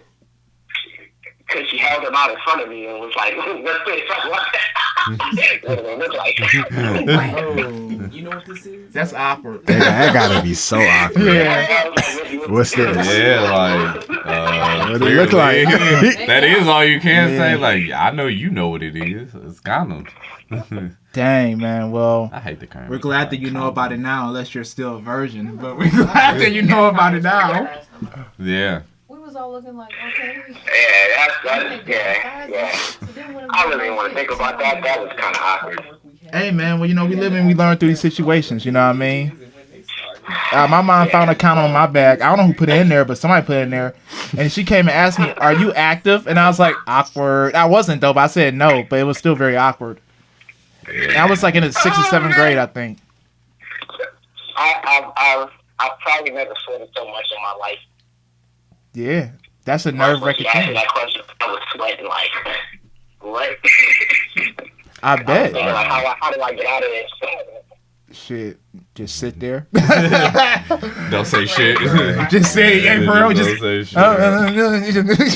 Sit there looking like. For sure. Well, thank you She for. was like- I'll go for it.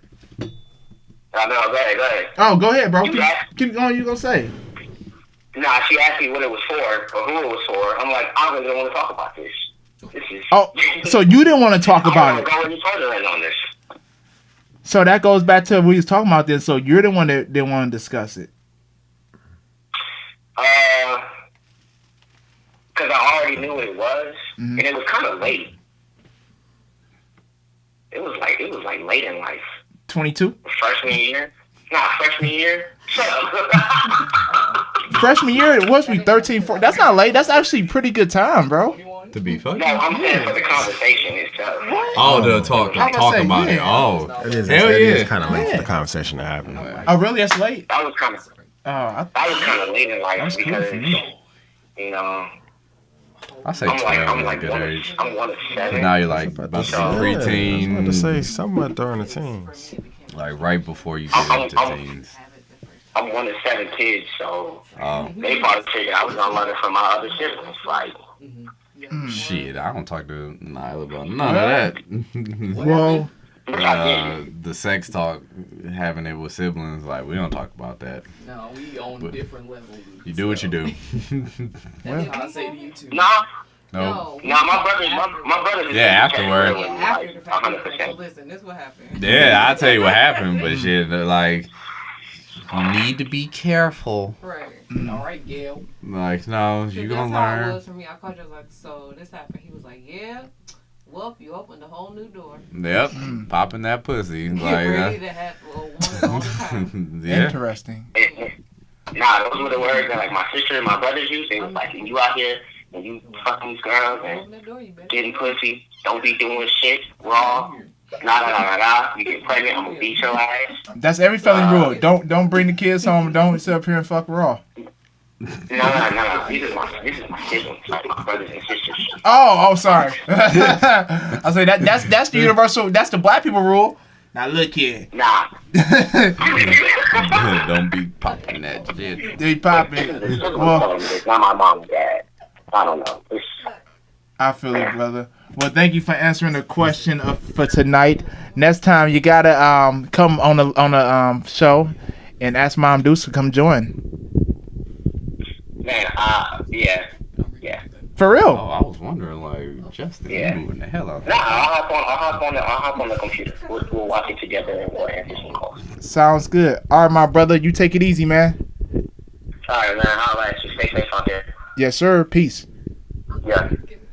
Shout out to our brother Chuck from Texas. That was who just was on the phone, by the way. Shout out to Chucky Chuck. Oh, shit. Yeah, I'm fucking up stuff. We got one more topic before we end off.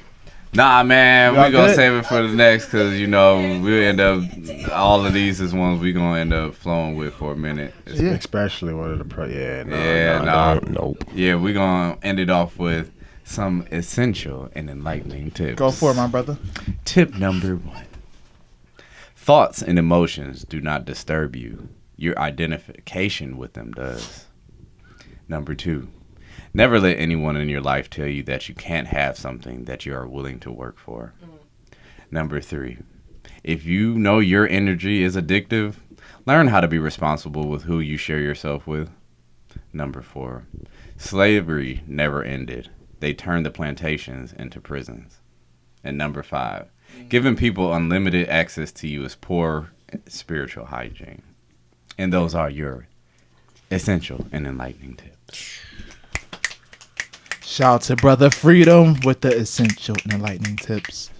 Great show as always, y'all. Shout out to our brother Calvin for coming through. No problem. So loud in my ear. Y'all got anything to say out there in our audience? Our great people, y'all good? Yep. Y'all are good? You sure? I don't know. You got to say something to say. You come with the mic right there. Hey. No, I'm quite all right. You good? All right. I thought I did. For sure. Y'all all good? Oh, yeah, we good with You it. good, Calvin? Yeah. Okay, for sure. Well, ladies and boys and girls, thank you for watching or listening to Lavish Journey podcast, where we create, inspire, and spread greatness. peace and love, y'all. Peace. Picture time. Click. We good.